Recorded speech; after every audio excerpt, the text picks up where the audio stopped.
Some shows talk about one team. Other shows barely talk sports. This show will talk Packers, Brewers, and Bucks every day. It's Wisconsin Sports Daily with Steve Sparky Pfeiffer, served up by Wendy's on the Wisconsin Sports Radio Network. Download the Wendy's app today.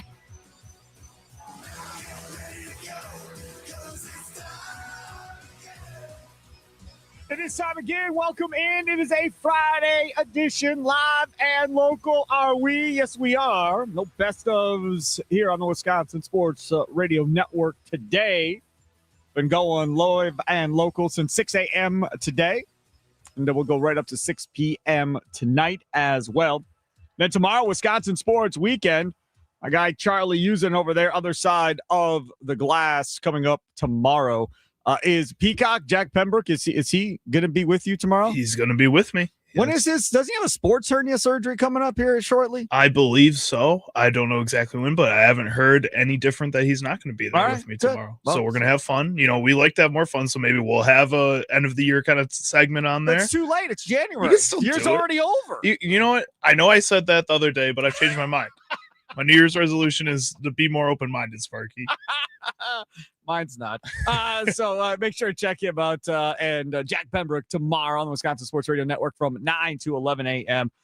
Always fun to listen to those guys on Saturdays. All right, so coming up on today, a guest-heavy show. Just going to be straight with you when we don't have a lot of guests. That way, too. But still plenty of segments for you to hop in on if you would like. Jake Kokorowski, BadgerObserver.com. He's going to join us. Of course, he was with the Wisconsin State Journal for a long time, was with Badger Blitz. We'll talk to him coming up at 2:40 about what is going on with his transfer portal. Badgers having all kinds of names associated with them and lining up visits and so forth. So we'll talk to him at 2:40. Bart Lundy, Milwaukee Panthers basketball head coach, will join us at 3 o'clock, about 1 hour from right now. Looking forward to that as Milwaukee gets ready to face Green Bay in Green Bay coming up on Monday. So we'll talk to Coach Lundy there. And then Green and Gold update brought to you by the Potawatomi Sportsbook. Ryan Wood, Packers beat writer for the Green Bay Press-Gazette, will join us coming up at 4 o'clock. And then at 4:40, it's Follow the Money with our guy Austin Herdina of the Potawatomi Sportsbook. And we'll get his thoughts on the bowl games going on that have already happened. There's already some bowl games going on right now. Texas State and Rice are playing for those 5 people that care. That's happening right now as well. So we'll get his thoughts on that. And, of course, the National Football League. And every time we do Follow the Money, it's pretty simple. He just tells us what games have the most money on them at the Potawatomi Sportsbook, right? Not in Vegas, not in anywhere else across the country, just at the Potawatomi Sportsbook, which games have the most money and what side has the most money. So we'll do that coming up at 4:40 here on a Football Friday. We always start off with confident, concerned, and curious. And it is real simple. We've done it all year long. What are you confident in the Packers doing this weekend? What are you concerned about happening to the Packers this weekend? And what are you curious to see from the Green Bay Packers? Nicolay Law, talk and text line 414-677-1250, 414-677-1250. And I am anxious to hear what these are all going to be like today, because if we're being honest about this, I think this is going to be a little bit more difficult today. If Clayton Tune is indeed going to be the starting quarterback like it appears, and what other starters are not going to play still remains the mystery at hand in this one. I would assume Josh Jacobs is not going to probably play in this one either. But lots of different scenarios that could play out. And I know there's been a lot of talk there's nothing really watching this game, Sparky. I'm not even going to watch it. It doesn't matter. Or if I watch it, I'll have it on in the background, but I'm going to be doing other stuff. Fair, right? We're going to have the Green Bay Football Postgame Show powered by Lakeland University. Tommy Wirtz and myself, and Ryan Wood will join us after the game as well. Coming up on Sunday, we'll be here from 3 to 5 o'clock Sunday afternoon. Taking your calls and texts and all that fun stuff Sunday. So we're watching it, Tommy and I, and we're going to talk about it afterwards and look ahead if we know what the scenarios are we should know the scenarios by that. What time do the Bears play on Sunday? They play at noon too? I believe so, yeah. Let me double check for you. Yeah, so we should know whether or not the Packers are going to get the Bears or if it's going to be the Philadelphia Eagles. So we'll talk about the Packer Viking game. 3:25. Oh, so we won't know. So we'll keep an eye on that Bears game while it's going on, while we're doing the post-game show and talk about the Packers game. But for me, if we start off with confident, what are we confident in going into this thing? I'm confident. I think that Matt LaFleur is going to try to run all day long and try to limit Clayton Tune from throwing the ball a ton in this football game. J.J. McCarthy's on the other side. He's going to start for the Minnesota Vikings. He's no longer on the injury report. This is a game McCarthy is expected to win, I am sure, by Vikings fans. You better not lose to freaking Clayton Tune and the Green Bay Packers backups in this one. So I think I go into this one thinking they're going to try and run the football a little bit more and try to get a rhythm going with that Packers offensive line as they get ready for the playoffs to start pushing people back the other way.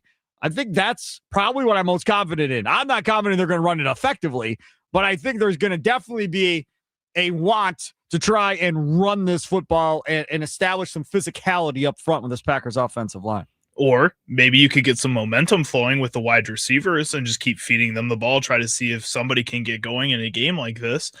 My confidence is that I think Clayton Tune and or Desmond Ridder, if one or both of them end up playing in this game for the Green Bay Packers, will look more like Matt Flynn than DeShone Kizer in this situation. I think they'll be closer to Matt Flynn than they are DeShone Kizer, the two opposite ends of the spectrums. Based on what? Matt LaFleur. I think this is a game where I think Matt LaFleur can go and silence some haters. We were talking about it yesterday. All these people that don't believe in him or people that are just in love with Malik Willis but won't give Matt LaFleur the credit. If you can go out there with one of those two guys against a Vikings defense that, may not be playing all of their stars, but is still coached by Brian Flores and still is a really good team, should go out there and prove everybody wrong. So let me just say this. I know we got calls already. Justin in Watertown will be first. Just 1 second here. If you want to have a board, confident, concerned, curious on the Packers-Vikings game, Nicolay Law talking text line 414-677-1250, 414-677-1250. I think what I would do this week if I was Matt LaFleur, I'd tell Stanovich, you call plays. I'm not going to call plays. I'm just going to stand here on the sidelines and I'm going to watch and observe. I'll hear you calling plays. I'll tell you when I want to go for it or don't want to go for it or whatever. But for the most part, you're going to run the offense. You run it like you were the head coach, Adam. You go run the offense. You're the one that's been working with Clayton Tune this whole time. You're the one that's been investing all your time and effort into getting this dude ready and working with him throughout the season on the practice squad or whatever. So you call plays. You know what he likes, what he's comfortable with. Let's go. I think that would be great. And I think Adam Stanovich would be very, very grateful if you gave him a chance to call plays in a regular game, because if it works and they do well and the offense goes, that helps Stanovich potentially get a job somewhere else. And look, I can be a play caller. I know I don't call plays and Matt does, but I'm capable of this. And I showed it in that game with a third string quarterback. Do you think if he goes out there and wins this game with one of these third string quarterbacks or even just calls a good game, do you think that immediately launches him into head coaching discussions right away this season? Like one game at the end of the year with a third string quarterback? I think it gets some interviews. Is it that dry of a market right now? If he beats, there are no offensive guys. The top guys on the market on the defense are all on the defensive side of the ball. All these guys that are the young upcomers, right? They're all defensive guys. There are no Ben Johnsons on the offensive side of the ball. So if there is somebody that's like, nope, I want a play caller or I want an offensive mind, I think if they go out and they beat a pretty good Minnesota defense with a third string quarterback and that dude's the one calling plays, Stanovich, absolutely. And at the same point, as I said before, if they go out and win this game, and Tune throws for like 250 and 3 touchdowns, so cool, you could build the Matt LaFleur statue now. You build it now. I don't even want to. You just give him the extension now, because clearly the dude knows what the hell he's doing. If there's any doubt, there will be none if he goes and wins this game with Clayton Tune. I think that'd be so awesome, man. If he could go out there and, again, just lead this team that people have been doubting him over the past 3 weeks with the way these games have gone against really good opponents. You're not playing bad teams. I think that's something that other people are getting out of their mind here too, is that going into this game against the Vikings team that's looking to be a spoiler, looking to keep this losing streak going because they feel like they're better than what they showed this season, you have to go out there and put them in their place with a bunch of guys that are trying to prove themselves, including Adam Stanovich, like you're talking about there. That's why I feel like one of these quarterbacks may have a big game here, or maybe not even a big game, just not a bad game. All right, it is Wisconsin Sports Daily, served up by Wendy's, live from Wisconsin Sports Radio Network Studios, powered by the Potawatomi Sportsbook. Sparky here, Charlie Usen over there asking you, what are you confident in going into this Packers game? What are you concerned about? And what are you curious about? Nicolay Law talking text line 414-677-1250. Justin in Watertown, you're first up here on Friday, January 2nd, 2026. What's up, Justin? Hey, Sparky. Happy New Year. Happy New Year. So, I got one for each. I'm confident that this is going to get a preseason feel. I just don't have any desire to really watch this game other than the fact that it's the Packers playing on a Sunday, but it's got that same feel as a preseason game. I'm concerned about the run defense. It doesn't matter who you have out there. It's just our run defense is, with the amount of injuries we have, I'm very concerned about that run defense. And I'm curious about Diggs.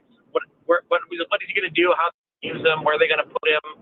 Is he automatically going to be our number one cornerback because our corners are so bad? I mean, I don't know what's going to happen. I'm very curious to see how that works out. I am curious about his contract, too. I heard that we're only on the hook for $500,000 if he get out of it next year, or is he a free agent at the end of the year? All right, let me give it to you. No, he's not a free agent, I don't believe, at the end of the year, Justin. Let's see here if we call it up. Thanks for the call. I appreciate it. When we look at Diggs, this is something that I think when we start talking about contracts and everything else, I think when they bring Trayvon Diggs in, Trayvon Diggs isn't an idiot and understands his contract situation, right? So right now he makes $472,222 according to Spot Track this year. That's beautiful. Next year, that base salary goes up to $14.5 million with a cap hit of $15.5 million, but no dead cap money. So they can cut him straight up at the end of this year and not have to worry about owing him anything at this point. And then in 27, it goes to $19.5 million a year, $20.5 million cap hit, $20 million in 2028, they $21 million cap hit. There is zero chance they are keeping Trayvon Diggs going into next year. They're going to probably cut Trayvon Diggs, and then I would imagine figure it out after that going forward. What you want him to do here is play well in these next two games and see what happens and see what they do. We've talked about this before. To me, it's just, look, man, I'm not running you out there man-to-man defense. I'm not going to let you get torched, nothing like that. I just want you to play zone, keep anybody in front of you. And if you want to take a gamble to go on a ball to try and jump a ball, go ahead. This game doesn't mean anything. Let's see what you got. Go ahead and be the gambler in this game if you want on JJ McCarthy. Because what's going to happen? If he gets a couple of interceptions in this game, then what? Everybody goes crazy and you got some momentum on defense heading into the next game. Great. If he gets burned a couple of times, what's everybody going to say? Well, at least they tried to bring somebody in. I know he's going to be like killing Goody because he brought Trayvon Diggs in and he sucked against the Vikings. He's like, they're not paying him anything. So what? At least they tried. At least that's where I'm at. Maybe you're not there that are listening to Wisconsin Sports Radio Network right now all over the beautiful state of Wisconsin, Wausau, Duluth, Superior, Green Bay, Appleton, Southeastern Wisconsin. But that's where I'm at. If it works, wonderful. If it doesn't, so what? It was worth the gamble. That's what the Bears did with Chauncey Gardner-Johnson. Right. He's worked out for that exact reason. Yep. They basically said, you know what? People have given up on you. Come here. We'll give you this opportunity. He's been crazy with the turnovers. He's been their leading turnover guy for the second half of the season. Second, I think, on the team in total. This is a scenario where the Packers really don't lose anything by giving him a shot and going out there and just helping this defense in this first game. I don't expect him to get a whole lot of snaps because this is a brand new scheme for him, but to put him out there in base coverages, he can do damage. So let him try to do damage. And honestly, I would tell the entire defense, go out with that same kind of mentality. A lot of these backup guys try to force turnovers, be aggressive. You know what? Make JJ McCarthy beat you. And if we can try to get those turnovers, that's momentum for the whole team, not just Trayvon Diggs in this defense, but for everybody. Correct. Another contract to pay attention to here as well. And this was pointed out on social media too. Aaron Banks is right now has a cap hit this year of $9 million. Next year, the cap goes to $24.8 million. Yeah, see ya. Yes. Like pretty easy. Yeah. Be done. See ya. Have a nice day. And bye-bye. If that's what they want to do. The dead cap number, though, is $20.25 million. So that cap hit is 24. If you cut him, you save $4 million. Then in 27 is age 30 season. That's where real cap savings go. Then you go from 22.25, dead cap of 13.5. My guess is he plays in 26. He's gone in 27. That would be my guess. I could see that, but also, you know what? If you don't feel like he was a true part of this team, this offensive line throughout the season, which I don't think he was until later on in the season where he finally stayed healthy and was able to be out there, I think you can go into this offseason thinking you can replace that center position because you're probably going to let go of Elgton Jenkins too and his money. We've talked about that a couple times here. Go find a center that can be a $5 to $7 million guy that can just slide in there and do the job that he's being asked to do, that he's been doing for a while now. Not Elgton Jenkins, not a Sean Ryan. Have Jordan Morgan back in the offense line, Anthony Belton. I think you can find cheaper replacements for these guys that we're talking about cutting. Yeah, no doubt. And, the other part about this too, I think from a Packers standpoint is because you're up against the cap. There could be, I don't know, 4, 5 guys that are veterans that could be out on the street after, this football season as they try to figure out how to maneuver cap space and bring maybe different guys in or whatever the case may be. I'm telling you, it's just not going to be shocking. Elgton Jenkins, if he's gone, wouldn't surprise me.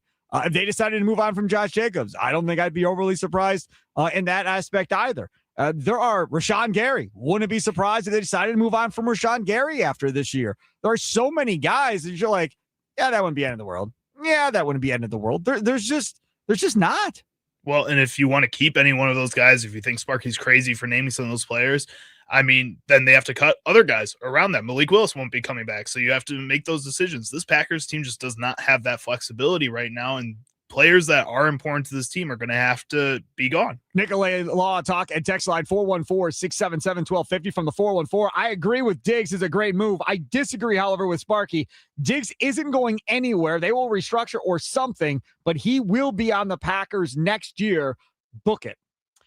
I don't have anything written down here to talk about Trayvon Diggs necessarily, but let me take this opportunity. Brian Broaddus, remember him? We've had him on before from 105.3 The Fan. I tried to get him on today. Used to work in the Packers, the scouting department, and so forth back in the day. And he does afternoons on The Fan, our one of our stations down in Dallas. And he was on it. I was like, oh, maybe he's off and we can get him. Man, he got into talking about Trayvon Diggs. Nothing positive. I mean, just everything off. Something having to do with allegedly something involving this apparent concussion that he had, involving a potential stripper pole and some other stuff going on down there. Like, it's just not good. There's a lot of stuff off the field that doesn't appear to be very good about Trayvon Diggs. And now you're going to come up here to Green Bay where there's not nearly as much to do, right? And then you see him, Trayvon Diggs. I don't know if do we have that audio? Trayvon Diggs talking about how Micah Parsons told him, hey, man, it's different in Green Bay. You're going to work here, right? You're going to come here and we're going to get to work and it's going to be different. You're going to like it. Okay. So that to me doesn't necessarily mean they weren't working in Dallas. But then you see Kenny Clark today talking about how next season they got to go get some dogs that want to come out here and play, not just show up and think there's going to be good outcomes every time and they don't do the right things at home and they don't do the right things in practice. They need dogs to come in here that love playing football and want to do the best thing. And didn't cover the Cowboys. I'm just going based on what I'm seeing. And a lot of what I'm seeing does not appear Trayvon Diggs fits into that category of a dog that wants to work and is obsessed with playing football 24/7. It does not appear that's the guy necessarily at this point, based on reports coming out of Dallas. Well, Kenny Clark must forget what team he's on and who the team is owned by, because that guy doesn't care about if you care about football. He does like the stories. He likes that all these guys have drama, that Micah Parsons had his own podcast and all these other things, and he's talking trash about the refs. He lets them do that because it brings attention to the Cowboys. I really feel like most of the time Jerry Jones could care less how the Cowboys are truly doing as long as they were talked about that season in some kind of ratio. And this is something that you have to expect from a lot of these players coming out of Dallas, that they were drafted there because they do bring eyes to the team, whether it's on the field or off the field. He's Charlie Usitz. He's Sparky Fifer over here. We did confident. We haven't done concerned and curious yet about what's going on in this game. We'll do that next. You can hop aboard as well. Open for you. Nicolay Law Talk, a text line 414-677-1250. 414-677-1250. It's Wisconsin Sports Daily, served up by Wendy's, live from the Wisconsin Sports Network studios, powered by the Potawatomi Sportsbook. Sparky here.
down and 1 for the Vikings.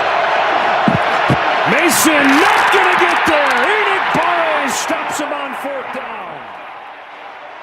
And the Vikings come up empty inside the red zone. See, that is what they need more of, right?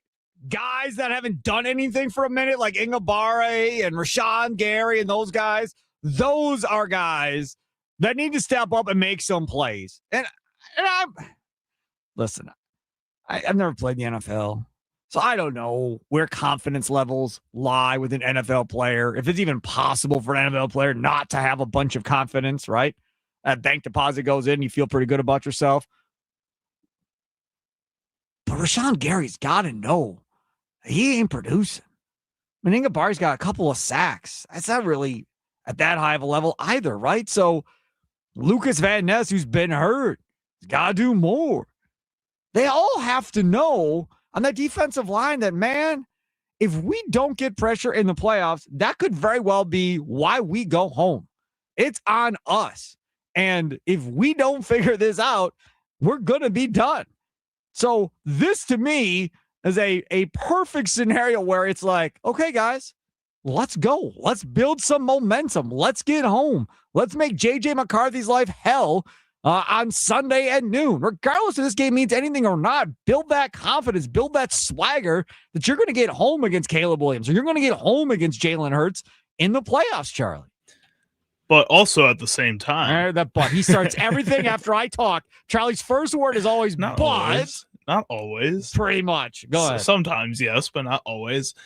I think that at the same time, this Packers defensive line is right on that border of no longer they can't do it because they're not confident, just to that they can't do it. And I think in a game against the Minnesota Vikings, where again, they on the offensive line are not the most talented this season. They have a lot of injuries. They got guys that have underperformed in that group as well. If you can't perform against that group, it's really hard to say, oh, you just need to get juiced up for the playoffs when the talent just clearly isn't there without Micah Parsons. I'm sorry. I'm struggling to buy that Rashawn Gary's not talented.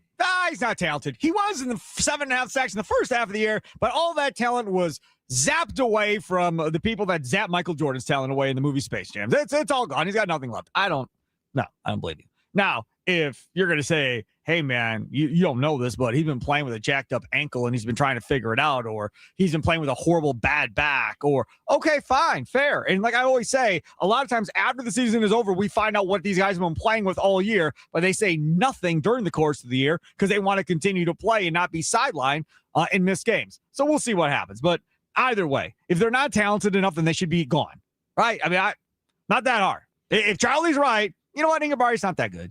Rashawn Gary's not that good. Van Ness, he ain't that good, man. I don't care what team he's on. He's just going to suck. They're not that good. Okay, well, then Goody's got to clean house and start back over again on the defensive line. If that's what it is, that's going to be a humbling experience for him because that means he blew a first-round pick. He blew in a contract extension on Rashawn Gary. Enikbare is no loss. That wasn't a high draft pick, so it is what it is there. But again, Enikbare has shown you flashes of him potentially being really good. He just hasn't been able to do it consistently. Okay, so we did confident in the last segment. Time to do concerned and curious. You can hop aboard as well. Nicolay Law Talk and text line 414-677-1250, 414-677-1250. Trell on the north side texting in. Don't care about the Diggs off the field stuff. Best friends with Micah, ex-teammates with Xavier McKinney and Josh Jacobs. He'll be here. Don't care about reports from Dallas. Same reporting that was slandering Micah. That's Trell from the north side. Yeah, could be. Could be just a bunch of bitter Cowboys people stirring crap up and bringing out all the skeletons from Diggs' closet in front of everybody. Very well could be. Well, yes. And Jerry Jones and Micah Parsons are still going back and forth with each other. Micah Parsons is tweeting at Jerry Jones. Jerry Jones is on the station that he's on down at the fan. The fan, yeah. Actually. Just going back at Micah Parsons still the whole time. Like, again, he just loves this drama. They just love this drama. That's what they want. That's what Jerry Jones wants. He doesn't care if it's good for the on the field product or not. And you will never hear Ed Policy, I promise you, on radio shows every week going back and forth with a former player. Like, that's just not going to be a thing. Concerned going into this week, I'm concerned about injuries of any sort. Like, I cannot have any more injuries, man. I do not care. If you are a starter, we cannot have you get hurt. If you are the first backup, We cannot have you get hurt, right? If you're the third backup, okay, I won't cry. Like, if something were to happen to Tuna Ritter, I don't think anybody would be heartbroken, right? I'd be a little sad. But if something were to happen to a potential starting offensive lineman playing, people would be just like, oh my God, why is Jordan he Morgan got hurt? Why is he playing? What are we doing? Right. That's the other thing. I haven't heard anything about Jordan Morgan potentially playing left tackle in place of Rasheed Walker. This is your opportunity, Matt, to let him go out there and see if he can do it in a regular season game. I'm guessing he's going to go play right tackle again because they'll sit Zach Thompson. They're going to make Rasheed Walker go out there and play left tackle. But yeah, I mean, Walker, Morgan can't have either one of those guys, or Ryan, God forbid. You can't have any one of those three guys going down with any type of injury right now. Yeah, Sean Ryan would be the worst. He's already struggling a little bit as the season has gone on at center. Your third center? That would be a strike. It's probably Jordan Morgan, if we're being honest. Zach Tom. One of those guys. It's got to be Zach Tom. That's just right? crazy. But that was my biggest concern too with this team. I think that's probably most people's concern, is that injuries can take hold in a game like this, where, like I mentioned before, the Minnesota Vikings are going to go in with this mentality that they just want to shut the Packers down, keep that losing streak going. They have nothing to lose. They've played really well in the second half of the season so far, especially that defense.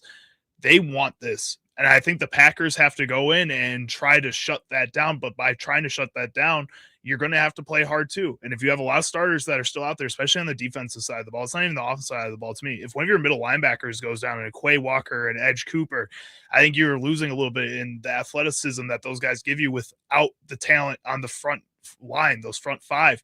And then in the defensive back group and the cornerback group, Trevon Diggs comes out here, and because he hasn't played well, and then also hasn't just played a lot this season, and in a new team and a new system, goes out there and gets hurt right away. Again, like we've seen a lot of these new players for this Packers team come out and get hurt right away. Banks, both. Exactly. And Riley. Exactly. Yeah. Jordan Riley in his second or third game as a Green Bay Packer. You just can't have that happen. And it's really scary to think that they also can't put anybody else out there but some of these starters. No, Diggs has to play. I understand you're a vet and you don't want to play probably, but you have to go out there and play. Or Edge is probably going to have to play in this game. Yes. Yeah, absolutely. Well, they both, Quay Walker, Edgerrin Cooper, and those guys are going to play too. Rashawn Gary's going to play every snap, and he's not coming off the field if I'm them. You're just going to play every snap. I don't care. You can tap your helmet all you want. You're going to stay out there, and you're going to continue to play. Because I've about had my fill with watching him jog on the football field. Like, you don't want to jog, you don't want cool. Then you're definitely not getting a Veterans Day off, because at this point you take half of every game off. We're not going to give you an additional day off at this point. What are you curious about, Charlie, using going into this game? I think what I'm most curious about going into this game, and you kind of brought it up earlier with your confident about whether or not the Packers are going to run the ball as much.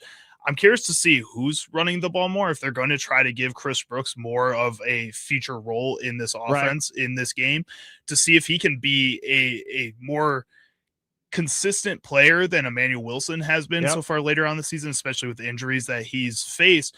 And I want to see if he gets some shots. They signed Damian Martinez to their practice squad, who is a player that a lot of people liked coming out of the draft. Bigger-bodied running back. If they elevate him and maybe give him a shot, if Josh Jacobs doesn't go in this game or they just rest him, I think that could be a guy that could give you a little promise. I want to see who that feature back is when they go into this run-first approach, if that is their plan.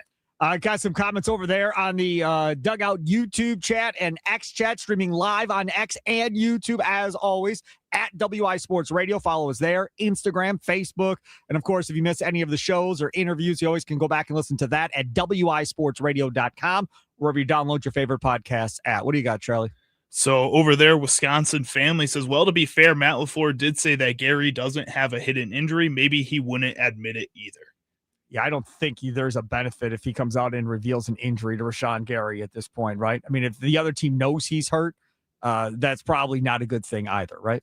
Exactly. Tim also puts out there, and I don't mean to be naive, but I'm assuming that these players still have the coaches back, and we will definitely find out in the next couple of weeks. Would you agree, Sparky and Charlie? Yeah, you're not going to find out till after the season's done, and it probably won't be from any of the coaches. it'll be from the beat writers talking about the deal. Do you see the Doherty piece talking about maybe Quay Walker doesn't have a contract extension at the end of the year? And I wouldn't be surprised. Again, they really like Ejiro Cooper, and it's hard to pay 2 middle linebackers eventually. He's Charlie Houston, C Sparky Fiber with you. Up next, Jake Kokorowski, BadgerObserver.com. The portal opens today. The Badgers lining up a bunch of visits, and we're apparently supposed to be excited about a quarterback from Toledo or Old Dominion. Sorry. Old Dominion. Yeah, that's the one. And you would think this kid won the Rose Bowl or something. The way Badger fans are all excited about this Old Dominion quarterback. We'll get Jake Kokorowski's thoughts on that coming up next. It's Wisconsin Sports Daily, served up by Wendy's, live from the Wisconsin Sports Radio Network studios, powered by the Potawatomi Sportsbook. Sparky here.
Welcome in, Wisconsin Sports Daily, summed up by Wendy. Steve Sparky Fifer with you. Charlie Usen over there doing his thing, joining us now.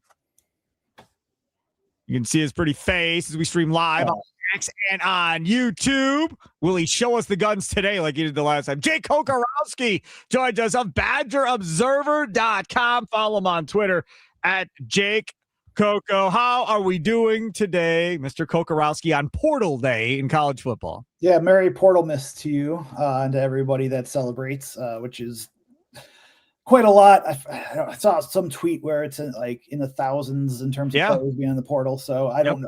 I obviously don't have access to the portal, so I couldn't tell you between Division 1, 2, and 3 in that regards. But I've been trying to keep up at the edge of my seat while also trying to enjoy family time, which in this line of work, that is, Sparky, where college football or college athletics in general, even college volleyball, right? It never sleeps, and so that's going to be I'll give you credit. You write more about volleyball than anybody I know. I get emails. Oh, this on the volleyball team.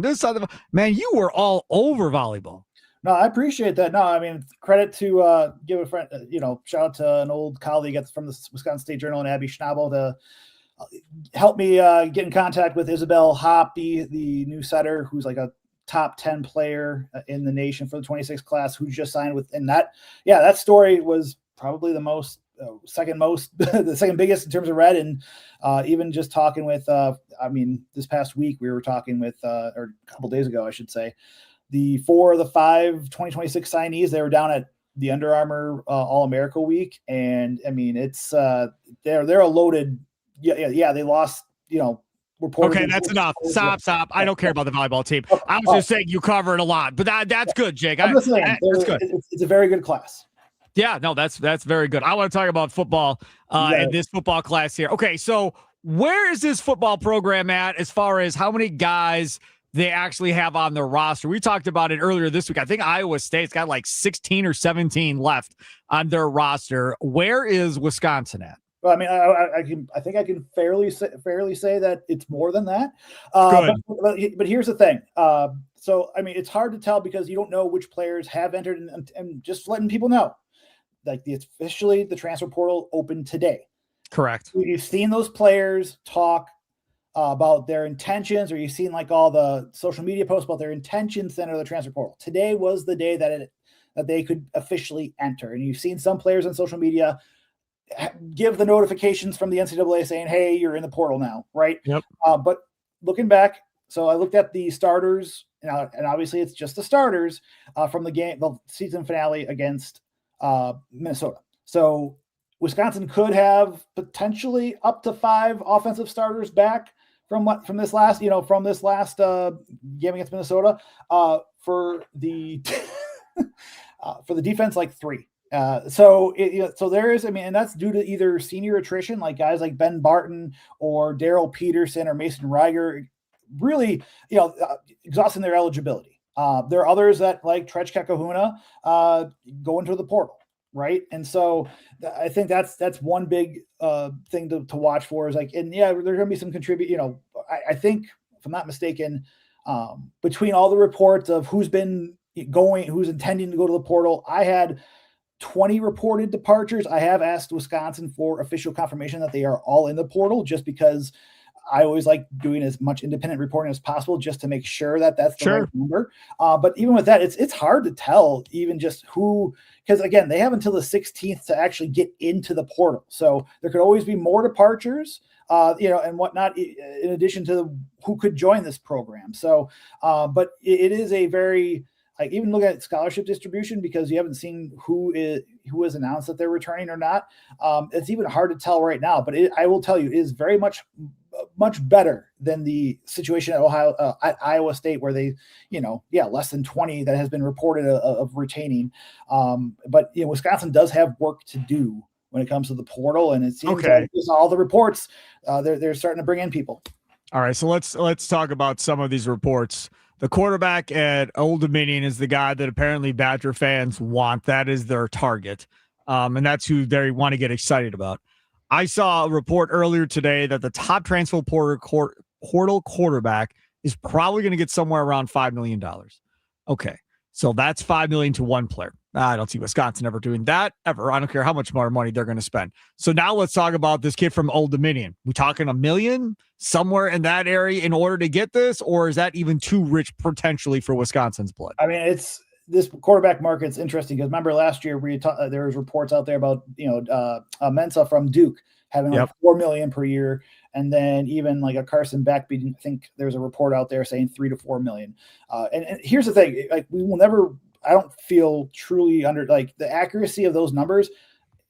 It's hard because even trying to get, I mean, with NIL money, right? And the difference between revenue, like what's the breakdown of revenue share? What's the breakdown of the name, image, likeness money, right? So there's two different types of money sources, right? So I'm not exactly sure because I don't know the exact market in terms of that dollar amount for a player of his caliber. But I will say Colton Joseph, though, he kind of fits what Jeff Grimes wants to do with this offense, and we'll see. And I know I've seen reports, I think from On3 talking about Florida State being a team that's potentially interested. I haven't talked to Joseph's reps yet or talking about any type of interest, but it's also, I've seen the reports out there from my colleagues at 24/7 Sports On3 about him potentially visiting. I have reached out to his people and tried to see if he is in fact coming and whatnot. So I'm hoping that I could report back on that if they get a hold of me. But this is a player that obviously the Wisconsin staff likes, and you see what he can do with that dual threat ability, especially within the Jeff Grimes type of offense, where he had 21 touchdown passes. You want that completion percentage to be up a little bit higher, is under 60%, but he also ran for 1,000 yards this past season. He was a Sun Belt Offensive Player of the Year, had an additional 13 touchdowns along with those 21 touchdown passes. So, as that offense for Old Dominion had, about 460 yards per game. So we'll see how that translates from the G5 or G6 up to the Power 4 programs, Power 4 competition. But it is something that, it's going to be interesting to see just, what numbers could be reported coming out of that, because here's the thing, like we won't know. It's hard to tell the accuracy of those numbers, but we are seeing like this. It's until collective bargaining comes in or these contracts, how much higher this market's going to go is something to really watch. And, and we'll see just how much more donors and others are willing to dish out. So, Jake, this is the thing, too. Jake Kokorowski, BadgerObserver.com. If you want to go sign up and be a part of his stuff, he covers great stuff. I got somebody, the Nicolay Law talking text line. Sparky, shut up and let him talk volleyball. Who cares about the pathetic football team and coach? I understand, yeah. Follow him on X at Jake Coco. I think you could argue right now that the offensive line being fixed is it just as important, if maybe not more important, than that quarterback position? Because if that offensive line isn't right and they can't run block and open up holes consistently, and if they continue to get pushed backwards by opposing defensive lines, that is going to be as much of an issue as anything else, regardless of who the quarterback or running back is at this point, Jake. Yeah, I'll say that with you see what new offensive line coach Eric Mateos. Bob Bostad. Did you see Bostat's coaching in college football? Did you see Bob Bostad? He's coaching. Did you see that? Oh, yeah. Yeah. Did you see that? Yeah. They looked horrible, that Indiana offensive line. Too bad Bob Bostad still couldn't have a job at Madison. Sorry, I go ahead. But I would say, like, Mateos, I'm not bitter. It's one of those things where when you have Eric Mateos, it's is the new offensive line coach. We had a chance a couple of weeks ago to actually sit down and talk with him in the offensive line room about coming to Madison and whatnot. And he's familiar with Jeff Grimes, and I think it's a good hire for Wisconsin when it comes to a guy with the pedigree of he's got the familiarity of this type of offense because he worked at BYU and Baylor with Grimes. He's developed players, and then on top of that, a lot of people talked about Arkansas was, I forgot how many yards per game they were this year, but it was among the, I think it was a top 25 or top 26 program, top 30-ish program in the nation running the ball. And this is the type of offense for Wisconsin that, this is the offense that if you're having troubles at quarterback, this is supposed to be something that was supposed to help out because this is wide zone type of offense, emphasis on the run game. It did not obviously pan out last year, especially with all the injuries on the offensive line. And so, we'll see what they added in the portal. We'll see who emerges from those that are returning. But I would argue definitely, like, in terms of building blocks and pieces with the portal, I expect them to look, not just look, but I expect them to compete for players to sign and to help rebuild that offensive line, and especially in such a critical year that 2026 will be, where it's going to, it's a put up or shut up year. I think it's also critical that they add some skilled wide receivers. If they're going to spend all that money on a quarterback, then they have got to get some guys that can get themselves open and can be difference makers in this offense. Because Kagano was one of them. Okay, fine. Vinny Anthony was the other. Good.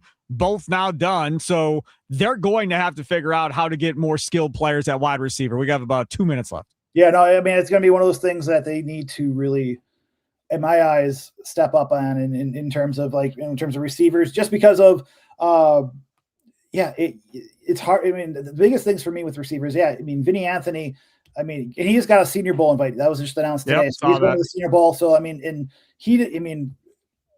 he deserved, all those flowers, especially even with a rough year. Right now I checked, by the way, Sparky, based off of my numbers, including the new commitment for the 2026 class yesterday, who's a wide receiver, five scholarship receivers right now. Yeah, and they've got to do. Yeah, they got to add a few. They got to add at least a few more, right? No doubt. There he is, Jake Kocorowski, BadgerObserver.com. Follow him on Twitter at Jake Coco. What's the best way for people to go ahead and sign up? How much are you charging a month nowadays? Yeah, right Jake now, Kocorowski? about $7 a month, or a nice $69 a year gets you coverage. I'm covering football. I'm covering volleyball, men's basketball. Men's basketball is playing Purdue coming up. So, tomorrow night. So hoping I'll be there. And obviously any type of transfer portal news, recruiting, anything that goes forward. It's been a great start to the new year with a bunch of new subscribers, especially with all the volleyball content. See that? Yeah. It's good. It's good, man. Justice. So, That's good. Give me a try, man. That's good. Jake Kocorowski, BadgerObserver.com. I'm signed up. You should sign up too. On X at Jake Coco. Thank you, sir. Have a good New Year. You too. You guys take care. We'll talk to you soon. There he is, Jake Kocorowski, joining us here on the Guest Hotline, powered by Gruber Law. One call, that's all. Up next, I can't wait. Milwaukee Panthers basketball head coach Bart Lundy joins us. We are Doug Gottlieb every Wednesday at 8 a.m. on Inside Wisconsin Sports. Milwaukee and Green Bay play each other on Monday. Let's hear from Coach Lundy next. Wisconsin Sports Daily, served up by Wendy's, live from the Wisconsin Sports Radio Network studios, powered by the Potawatomi Sportsbook. Steve Sparky Pfeiffer, Charlie Usen with you here on January 2nd.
Some shows talk about one team. Other shows barely talk sports. This show will talk Packers, Brewers, and Bucks every day. Every day. It's Wisconsin Sports Daily with Steve Sparky Pfeiffer, served up by Wendy's on the Wisconsin Sports Radio Network. Download the Wendy's app today.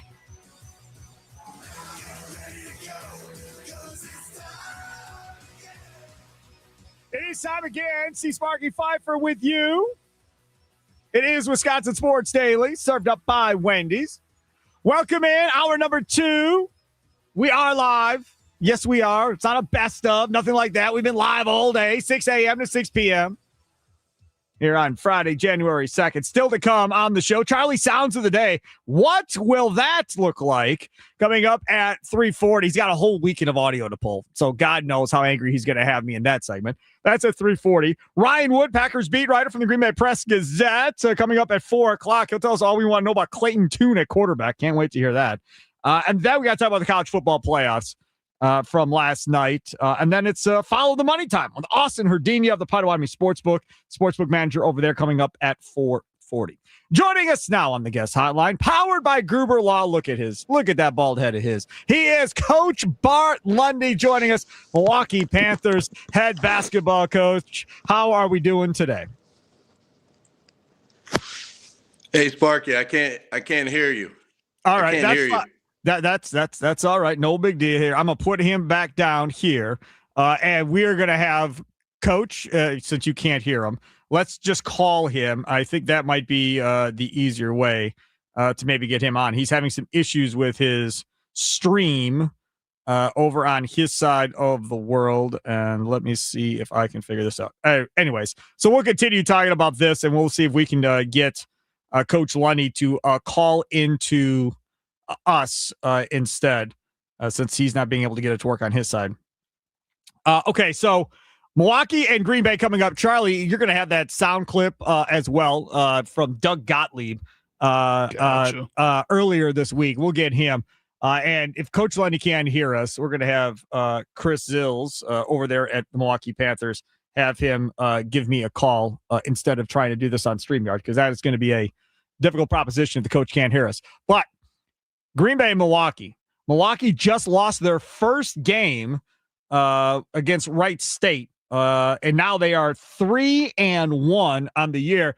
And if you listen to Gottlieb talk, he pretty much lays it out this way for the Milwaukee Panthers. They pretty much beat the crap out of everybody that they go up against. That the physicality of the Panthers is really what really puts them on the map type deal, game to game going forward. All right, joining us now on the guest hotline, powered by Gruber Law. He is the one and only Coach Bart Lundy from the Milwaukee Panthers. That's too bad you couldn't hear me. I was saying how good your bald head looked there on when we were streaming live on X and YouTube, and you didn't hear a word of it. Well, better. I don't need my ego pumped anymore, Sparky. I appreciate it though. My hair's been going back on defense for a long time. It's all right. It's not a big deal, man, one way or the other. I want to get to something that Coach Gottlieb said, what was it, Wednesday, and we'll get to that. Who's that? Yeah, I understand. He's the coach at Green Bay. I gotta know. I gotta know something. So, I mean, you were at Queens, and then you come to Milwaukee. I mean, is there talk of, all right, these are our rivals, Green Bay's our most hated rival? It's like when you get to Green Bay and you're on the Packers, they got to teach you right away that, look, we hate the Bears. The fans hate the Bears. So even if you don't like the Bears, or if you do like the Bears, you better act like you don't like the Bears if you're invested in this rivalry. In Chicago, McCaskey literally points out, and Ben Johnson pointed it out, that when he interviewed for that Bears head coaching job, he pointed out to him how critical it was that they beat Green Bay because of how much he hates the Green Bay Packers. So what is it like getting that job for the Panthers? How long does it take you to figure out that is the rivalry? Well, I spent 3 years at Marquette. So, from afar, I kind of got the sense, and only having 4 Division I's in the state, you see the dynamics involved. So it didn't take me long, and then Will Ryan was there when I first got here, and then Sundance took over, and Sundance and I had known each other for pretty long time and has had some battles in the past. And so that heated up quickly. You know, probably what people don't know is Sundance and I are good friends. Oh. So, you know, this doesn't it doesn't shock me. You know, it's good for the fans. It's good for the state. I'm all for it. I will say this. I don't know Doug Gottlieb. I've never met Doug Gottlieb, nothing of the sort, right? But he's on our morning show Inside Wisconsin Sports because the one host does the show. Trevor Thomas does his show from WNFL in Green Bay, so he knows Coach Gottlieb. So he comes on every Wednesday. And I will say I highly enjoy it. It's very entertaining because they talk more than just basketball. They talk Packers. They talk everything, obviously. And it's always fun and entertaining to hear the stories that Doug has. But I want to get your say on this clip right here. They had an assistant coach who, when we lost to Michigan Tech, tweeted out that his JUCO team would dog walk us. Would dog walk us. And I like Bart. I think their team. Teams here were really good coaches. When you sit there and you go like, I think he's really good. Like, why does he play the way he plays? And then you realize he plays to the personnel that he recruits. Okay, so there you go. It's like 4 minutes long, but that's part of it. So he's complimenting you and the job that you've done. About the assistant coach and the whole JUCO comment and so forth. Your response. That JUCO coach spent a lot of time in the lower levels, and I think his frustration was the I can't remember what the comment that Doug made that he said he didn't mean. He would his JUCO team would dog walk, I believe, the Green Bay Phoenix after they lost that game. That was in response to something Doug said about nobody you or something like that. And you know, Jake, my assistant, he shouldn't have done that. But also I'm sure it's not the first time that Doug's had somebody make a comment about one of his comments. Yeah, absolutely. Yes. That's okay. Jake had a really good JUCO team though. I will say that they won like 30 games. Okay. So, then there was something. I guess they'd have to play to see who dog walks who. Right. I don't know. Then there was something else that came up about you all warming up on their basket or something like that. What was that all about? We'd have to get fact checkers on that. Well, what happened in that particular situation is that the shot clock on our end went off, and they were fixing it. So the conference folks, administrators are running the tournament. So they sent us down while they were in the locker room and shot on their end. And then when Green Bay came back out, they wanted their basket back, and the two teams got together, and there had been already a little history between the two teams. So, it's just sports. It's just sports. And, there's probably no love lost between the two fan bases. That's okay too. It's good for everybody. Yeah, so I agree. It is good for everybody. So this is the other thing that he brought up during the course of that interview that I take it as a compliment. I'm not sure how you'll take it, but I mean, he said that the one thing about Milwaukee is they're very, very physical. And if you don't meet their physicality, you're not going to win the basketball game at the end of the day. And I would assume that starts with you and your players buy into it. Well, yeah, college basketball is an energy sport. It's a physical, who brings it.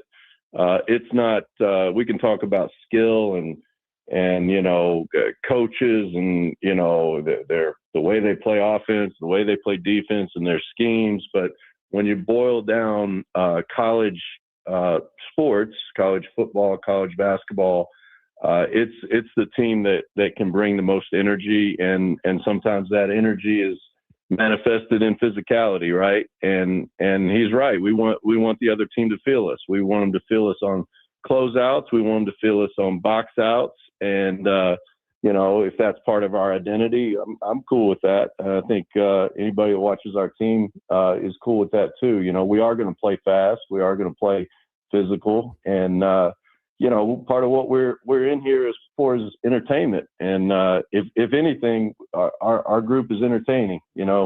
Like it, don't like it, whatever. But we're fast and physical and entertaining, and we get after it. So I only know one speed. So other coaches know 2 or 3 speeds.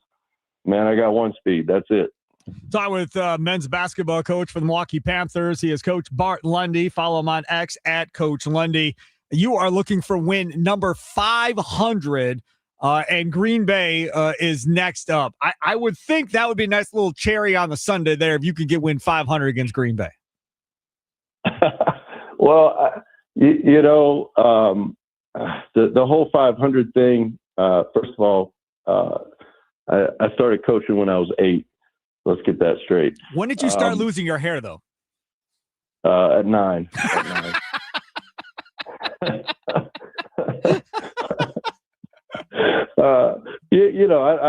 It's kind of a little bit of a distraction for me. I want to get it over with. I want to compliment all the people that I haven't scored 1 point in any of those wins, and I want to compliment all the people that have contributed to that. If that happens at Green Bay, that's great. Doesn't make it more special for me.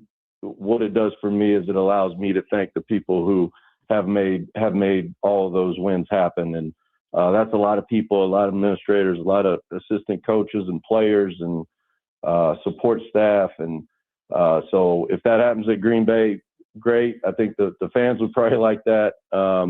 I think Coach Gottlieb probably wants to have a say in that, and we'll see what happens on Monday night. Coach, I mean, you're kind of like poo-pooing the whole thing, but I think you're going to be like the 22nd or so head coach to have 500 victories or more in college basketball across all levels of the NCAA. Like, that's a big damn deal, man. Well, let's talk about my hair. All right. No, I'm just saying. I'm serious. When I was 25, it was already going back. I told you, going back on D, and so they didn't know how old I was when they hired me, and I got an early start, early opportunity. So it is good, and I'm grateful. I'm grateful for everything that's happened. Grateful for the journey. And especially grateful for all those people that I already mentioned. This transfer portal is open today, day 1, and we had Jake Kokorowski on from BadgerObserver.com talking about the college football team in the last segment. But obviously, it applies to basketball too, the transfer portal and all that fun stuff. And you've used the transfer portal successfully in building your team last year. I think you probably would say you've used it successfully this year. What is the key for you when you go looking for kids in the portal as far as what you want and what you're looking for? Yeah, I'll tell you, it's tough. What we have kind of landed on is we want obviously guys that fit our style and the way we play and are talented. But I think in this day and age, if you don't err on the side of character, then it's really tough, because I always believe when you take a transfer, the most dangerous thing is that you're just taking somebody else's problem. Right. And so, trying to figure out, and it happens so fast, guys, if you're not involved right away when they get in the portal, then you're behind. And so you got to do your research ahead of time or as soon as you find out. And, there's mistakes that can be made. So we've really tried hard to err on the side of guys with good character. We've got a really good team. We've had brutal injuries this year that have really caused our team to change throughout the season already a lot. But I was pleased that what we ended up getting. We don't have the most NIL, not even probably midway in our league, and for sure in mid-major basketball we're not toward the top. But we've got a great city, a great university, and we got a lot to sell, and we did really well, and we'll continue to do well. But we're going to mix that with high school kids and some junior college kids. Get those junior college. I got a junior college coach on my staff that sends out crazy tweets, so he does a good job for me.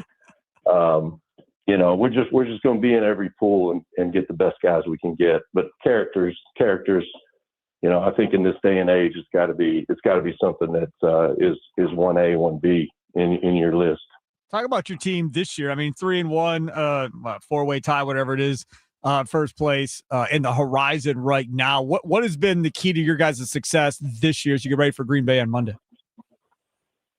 Well, we've got a group that has been resilient. I mean, we had our best player going through preseason break his leg. Our leading scorer through 9 games. Seth Hubbard had shoulder surgery. You know, our best freshman's been out for 4 weeks. Hoping to get him back. It's been the craziest year for injury that I've ever been a part of, and so the resiliency of this group and the ability for them to go and to play different positions. We played a couple different styles. Compliment our staff for being able to figure out how do we put these guys in the right positions and then sell them on, okay, this was your role. Now your role has changed.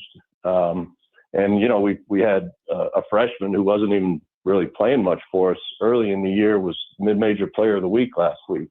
So guys have stepped up and they'll continue to step up. So we've got enough to still get it done.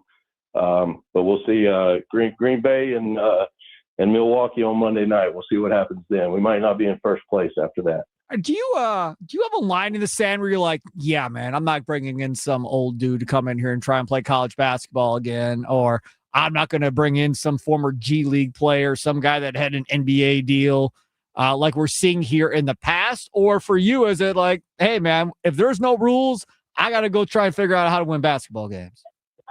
Well, I don't want to never say never. You don't want to pigeonhole yourself, but I'd have a hard time, doing all that. If a guy's older and he was in the military or something like that, okay. But I mean, if you got drafted into the NBA, just because there's no rules doesn't mean that I'm pretty old school with all that stuff. It doesn't want our game to become something that it's not intended to be. And one of the good things about being a head coach for a long time, at this point in my career, the wins and losses, they're important, but significance to me is, how I deliver in their lives. And some guy that's already been in the G League for a while, or been, put a toe in the NBA, I don't know how I can impact that guy's life. And that's still important to me. But I mean, coach, these international guys apparently all got a gateway back to college. So, you've got to be able to find a couple dollars for Giannis if need be. Well, Giannis would be a different story. Come on. Giannis is 40, suiting up for the Panthers. Let's go. We're ready. Let's do this. Yeah, let's sell some tickets. And hey, I'd be a really good coach. I'd probably win 501 if I had Giannis. I'd be a really good coach with Giannis in college basketball. Who's the best player you've ever coached? Jimmy Butler when I was at Marquette.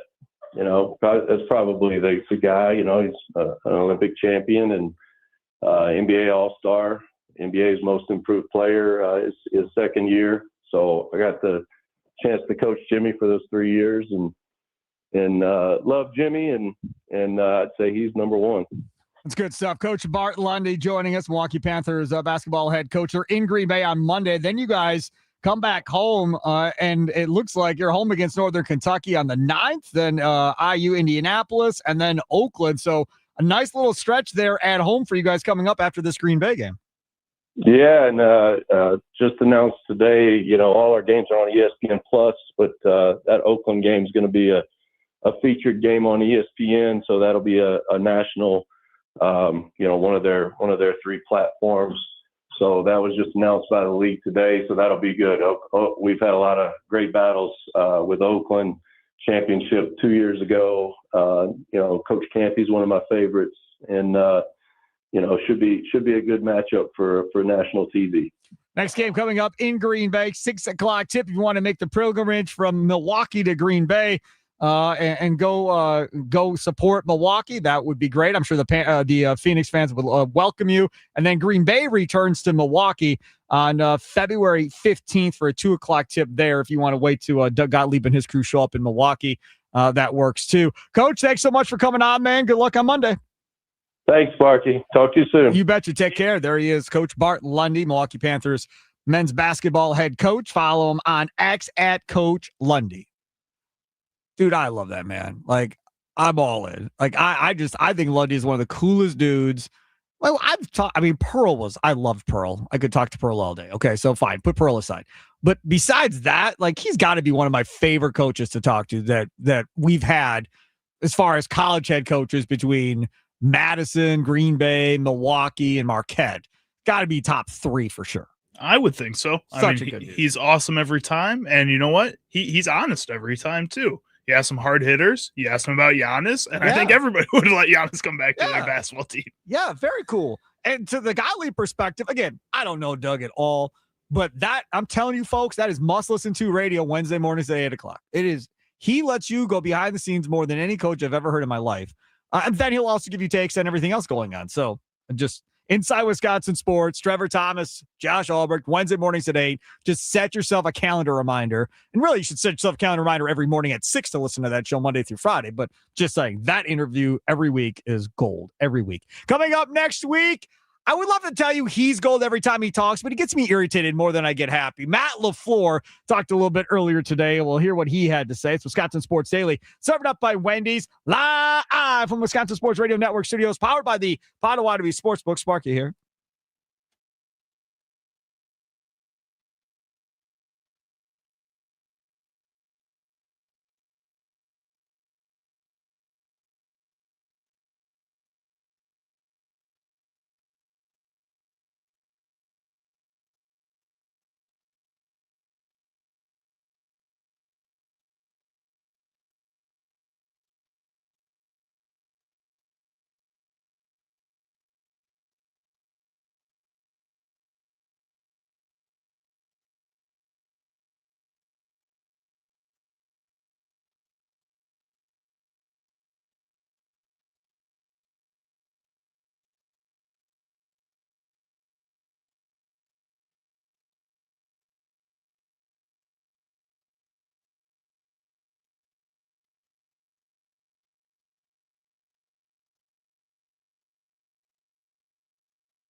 Welcome in. It's Wisconsin Sports Daily, served up by Wendy's. Sparky with you, Charlie Usen. Potawatomi Sportsbook, that's who you're going to want to be.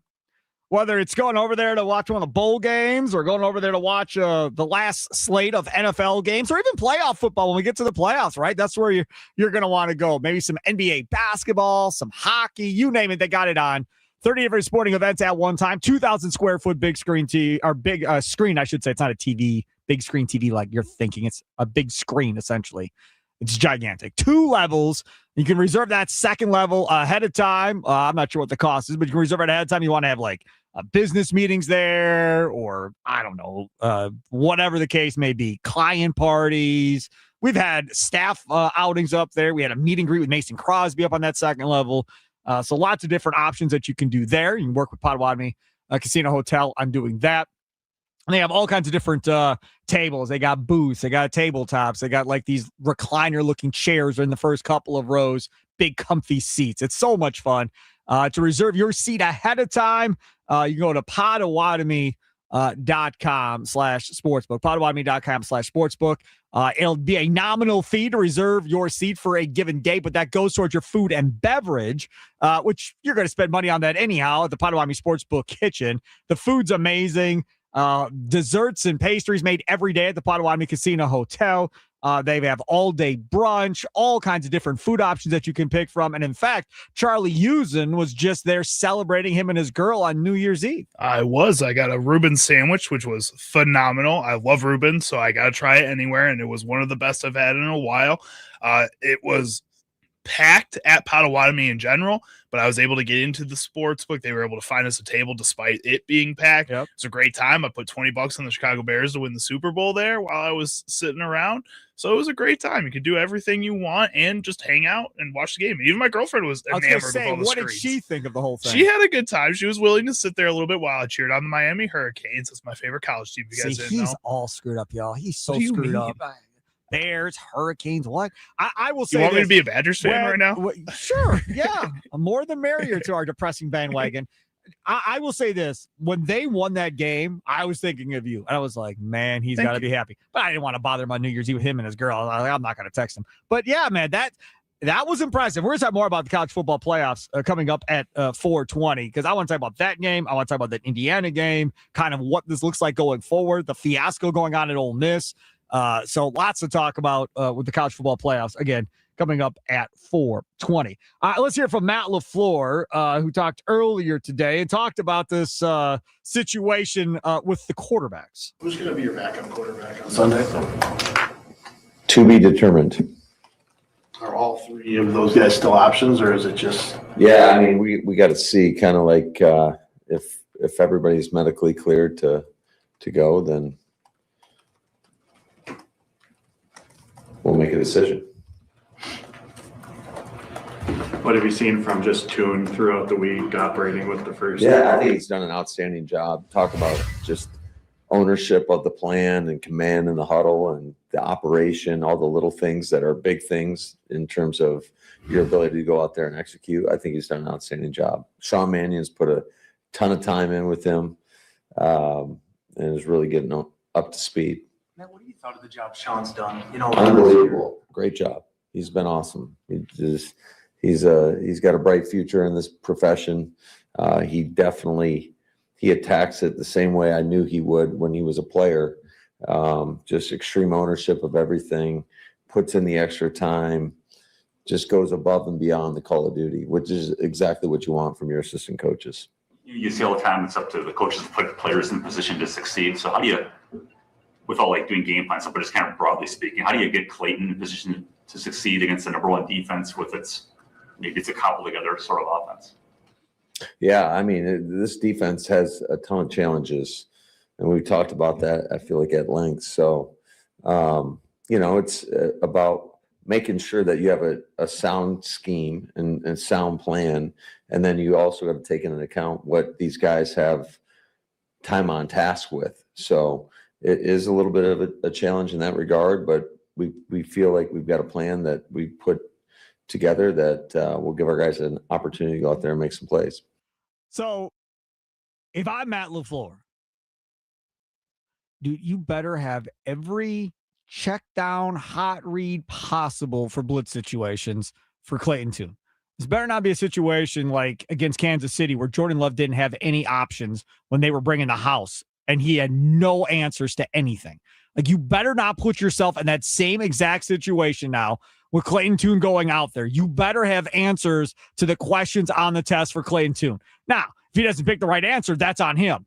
But you clearly didn't have that for Jordan Love in that Chiefs game a few years back. You cannot allow Clayton Tune to go out there without answers to this test, Charlie. I don't know if I 100% agree with that. I mean, Jordan Love, yes, because you drafted him with the first round pick. You went in there. He was supposed to be the successor to Aaron Rodgers whenever he eventually retired or left.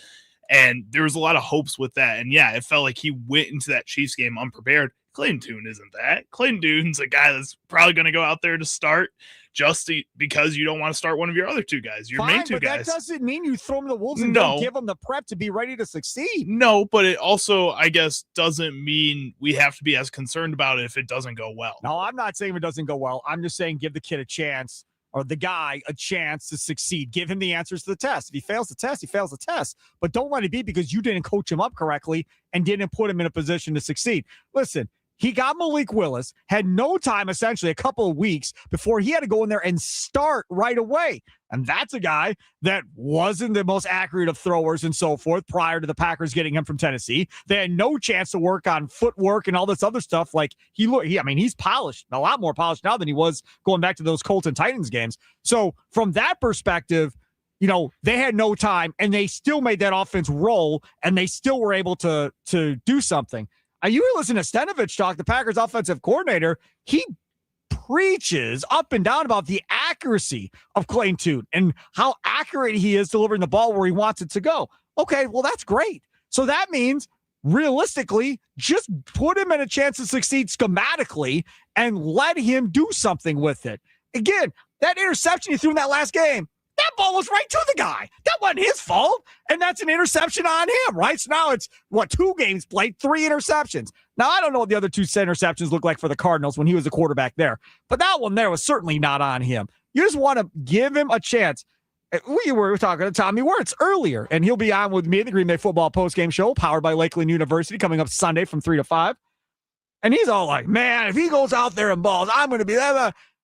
Man, to hell with that. For me, I would love to see Clayton Tune throw 2 or 3 touchdown passes in this game. See this offense click along a little bit. See that offensive line give him a chance to throw the ball and protect a little bit. See running back step up and pick up blitzes and stonewall a couple dudes to let him have an opportunity to throw the football. That's what I want to see. I would love them to win this game. Even though there's no love and all of that, just to get in that locker room and remember what it feels like to win again, I think is a big deal. And if you do it with your third-string quarterback, even better. Well, and I'm sure Jordan Love will get hyped up from them winning that game. Josh Jacobs, Jack Tom, all these guys that aren't playing just because they're not on the field doesn't mean it won't translate to them, and they won't take that momentum and run with it when they do get on the field in the first round of the playoffs here. All right, I got another one here from Matt LaFleur talking about Matthew Golden. Now, we have Adam Stenavich, who also talked about Matthew Golden as well. Let me see if I can find that Stenavich clip. But this is the thing when we start talking about the Packers. Here's Stenavich, the Packers offensive coordinator. This has been talked about all day on the Wisconsin Sports Radio Network. Check this out. Right now, he will. And the good thing is the last couple of weeks we've seen just his rapport with Jordan, making plays out in practice. But it's tough right now. It honestly is, because you got Christian, you got Romeo, you got Jay Reed back. These guys have got really good experience and they're really good players. And, those are the guys you're leaning on right now. And I think Golden's got a really bright future. He's very talented, and his time will come. But I think right now, just with the room the way it is, he's not going to be in that premier role when the playoffs come around. So but again, if you told me he was the number 1 receiver on a play, I'd be very excited about it too. We have a lot of really good options when it comes to wide receiver right now, which is a blessing. So there's Stenavich. That was yesterday. Now today, LaFleur gets asked about Matthew Golden. I know he's got a bright future in front of him. It was kind of a unique deal in terms of not many rookie players, especially first rounders, come into a situation where there's a bunch of guys that have kind of established themselves a little bit. You can see it feels like each game there's a different guy that's going to lead us in receiving. So I think MG's done an outstanding job. I thought he was on track, and unfortunately had to deal with a little bit of injury that kind of made it a little bit more choppy, I would say, in regards to his ability to get in there and have meaningful snaps. So, but he has got a ton of upside. I love how he approaches the game, and he'll continue. He'll learn and get better and better and better. Okay, so that's LaFleur. You and I have talked about this, and I've said, let him have a bust-out game here in this game against Minnesota. Put him something on tape, or bust-out game in the playoffs. Either one, this week or next week against the Bears or the Eagles. Then if they win that first game, now that team that they're playing next, now I'll go, oh, great. Now we got to worry about this dude, too, who's been a non-factor to this point. Tommy Wirtz sent me this earlier in the show. First-round wide receiver since 2015 that put up 0 touchdowns in the rookie season. Did he send this to you? He didn't. No, I haven't seen it. Tell me who stands out, if anybody. Kadarius Toney, Corey Davis, Mike Williams, John Ross, Kevin White, Josh Doxson, and Laquan Treadwell. Any Hall of Famers there? Anybody like, whoo, boy, I hope he's like him. Kevin White might have been. No. Horrible. What a horrible list. So that doesn't mean he's going to be horrible, but that's just not reassuring at all at this point. And I try to calm Packer fans down on this because in general, the history of this organization, most rookie receivers don't do a ton, the rookie or the Packers. They just don't, because the Packers for so long have been so deep at wide receiver that they don't need them to go out there and be gigantic playmakers. Normally, it's that second year when that guy jumps out there and does something. And in this case for the Packers, it may be the same where Romeo Doubs leaves in free agency, and now Matthew Golden gets his chance to step out there and do something next year in his second year. There's a shot there. And I think the other thing people are ignoring right now with the Matthew Golden kind of side of things is the players that did succeed wide receiver wise from the class this year really only succeeded for half a season. You only had Ted McMillan in the second half of the season. Right. You really only had Egbuka in the first half of the season. When those guys were healthy in the first and second halves respectively, they weren't that good. All the receivers from the 2024 draft class did not take a step this year. Almost all of them took a step back or were injured to some degree. I mean, I think you're just seeing a lot of young wide receivers not get that call for an entire season right now, unlike what we saw early in the 2020s with those classes. We've talked about this too before, as far as how hard is it to adjust as a rookie in the NFL and what positions maybe are the easiest, right? And you always downplay the defensive lineman all the time about really how hard that is to come in and play that position. But at wide receiver in the NFL, that is a tough position to come in and learn, whether it's the playbook, whether it's slight adjustments, getting on the same page as the quarterback, running every route to the exact correct depth and not being off and screwing up what the quarterback expects you to do, run blocking as well. You know, I heard Andy Herman earlier today from the Pack a Day podcast on Wisconsin Sports Radio Network, and he was saying, hey, man, at the end of the day, he's just not as good of a run blocker as the guys that are in front of him right now. And that is a big damn deal to Matt LaFleur. And I question, how much does he know the playbook? I think that's another question that should be asked. I'm sure nobody will give you a straight answer on it, but that's something else I'd be interested in knowing. Well, and I think wide receiver, running back, specifically those two positions, if you're a first-round guy, you get criticized pretty early on if you don't succeed pretty early. Correct. On. Yes, absolutely. Especially when you're the first wide receiver taken since Javon Walker in the first round, and everybody went crazy when they drafted you, and then you've been as effective as a sixth-round pick at wide receiver at this point. Coming up next, Charlie's Sounds of the Day. It's Wisconsin Sports Daily, served up by Wendy's, live from the Wisconsin Sports Radio Network studios, powered by the Potawatomi Sportsbook. Sparky here.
It's Wisconsin Sports Daily, served up by Wendy. Sparky with you, Charlie Usen. Thanks for listening around the beautiful state of Wisconsin. WNFL, the Flamethrower, 99.7 FM, Green Bay and Appleton, just among the cities that it covers. I think it's gigantic.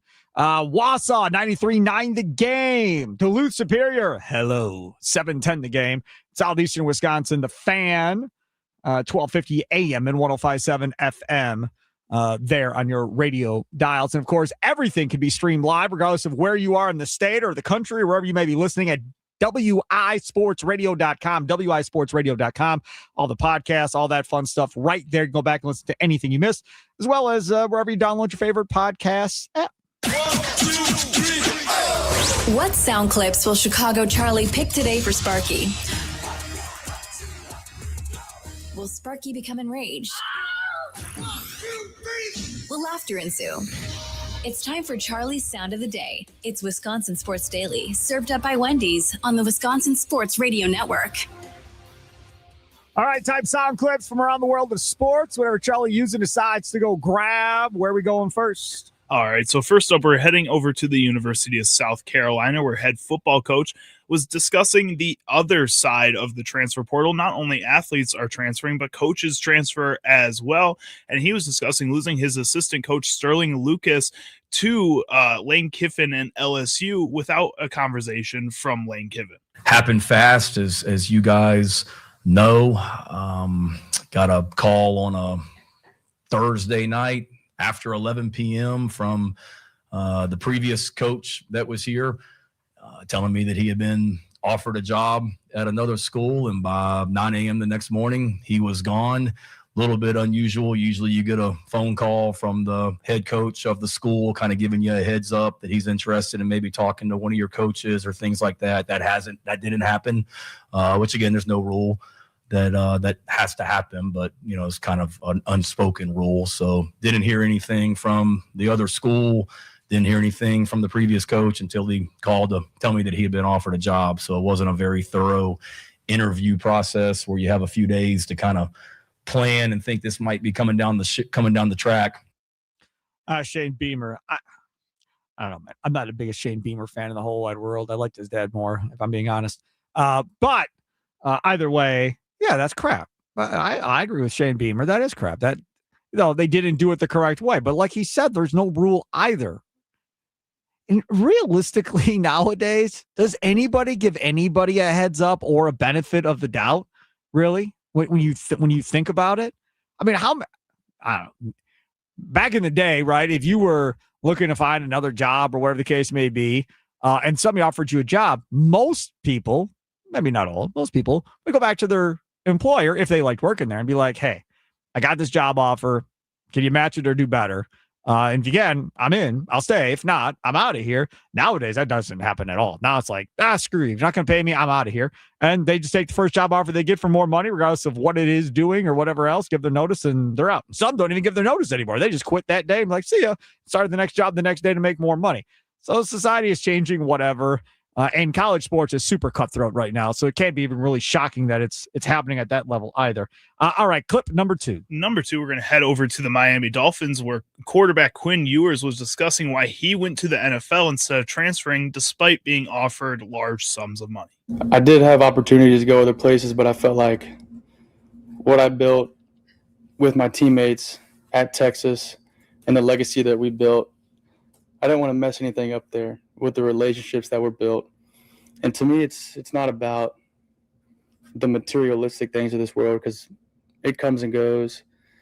What's important to me is the relationships that are built along the way. And I didn't want to disrupt or rub anybody the wrong way, being selfish and trying to go get money from another team, because I was a lifelong Longhorn. Growing up, I wanted to play there. Ended up being the quarterback there, living out my dreams. My 10-year-old self wouldn't transfer away and go somewhere else. So at the end of the day, that was the right decision for me. And I think that's important for these younger kids to take into account, is stop being so focused on the materialistic things, whether it's NIL or whatever, and start building relationships that matter, that'll last you a lifetime. A waste of breath. You just wasted everybody's time. might just be screaming into the clouds at this point. Really. Stop worrying about materialistic things. 95% of this country is worried about materialistic things, whether it be a high school kid, a college kid, a grown adult, an old person, whatever. That's this country. That's who we are as individuals. I'm no different. I'm right there in the same boat as everybody else. I admire the fact that he's like, dude, screw this. I'm going to be a Longhorn. I don't care how much money I pass up. I want to remember it as a Longhorn. There are not many kids that are that talented, that have that type of money waiting out there for them, that decide, nah, I'm good. It's just not it. I'll tell you something else. We'll get into the college football playoffs at 420. That Mendoza kid at Indiana, watching that game and hearing what they were talking about Mendoza and how he prepares and like the preparation for him going to the Heisman Trophy deal and all of that, and having them send to him bios and links and pictures to every Heisman Trophy winner that would be there. Who does that? I mean, Peyton Manning's about as prepared as they get. I've never heard a story of Manning doing that. That was blown away by that. And then all the other prep leading up to this game. That kid, he may not be the most talented, if you're an NFL scout or whatever. I mean, he looked damn good to me this year, but whatever. He may not be that, right? But you are never going to say he's not prepared. You're not ever going to say that he's not doing things the correct way. I don't think you're ever going to question his character either at this point. So, yeah. But that's another dude. Not many of him out there in the world. I promise you, there's just not. Coming up next, Green and Gold Update brought to you by the Potawatomi Sportsbook. Ryan Wood, Packers beat writer for the Green Bay Press-Gazette. It's Wisconsin Sports Daily, served up by Wendy's, live from the Wisconsin Sports Radio Network studios, powered by the Potawatomi Sportsbook. Sparky and Charlie are with you here on a Friday.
Some shows talk about one team.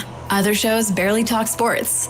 This show will talk Packers, Brewers, and Bucks every day. It's Wisconsin Sports Daily with Steve Sparky Pfeiffer, served up by Wendy's on the Wisconsin Sports Radio Network. Download the Wendy's app today.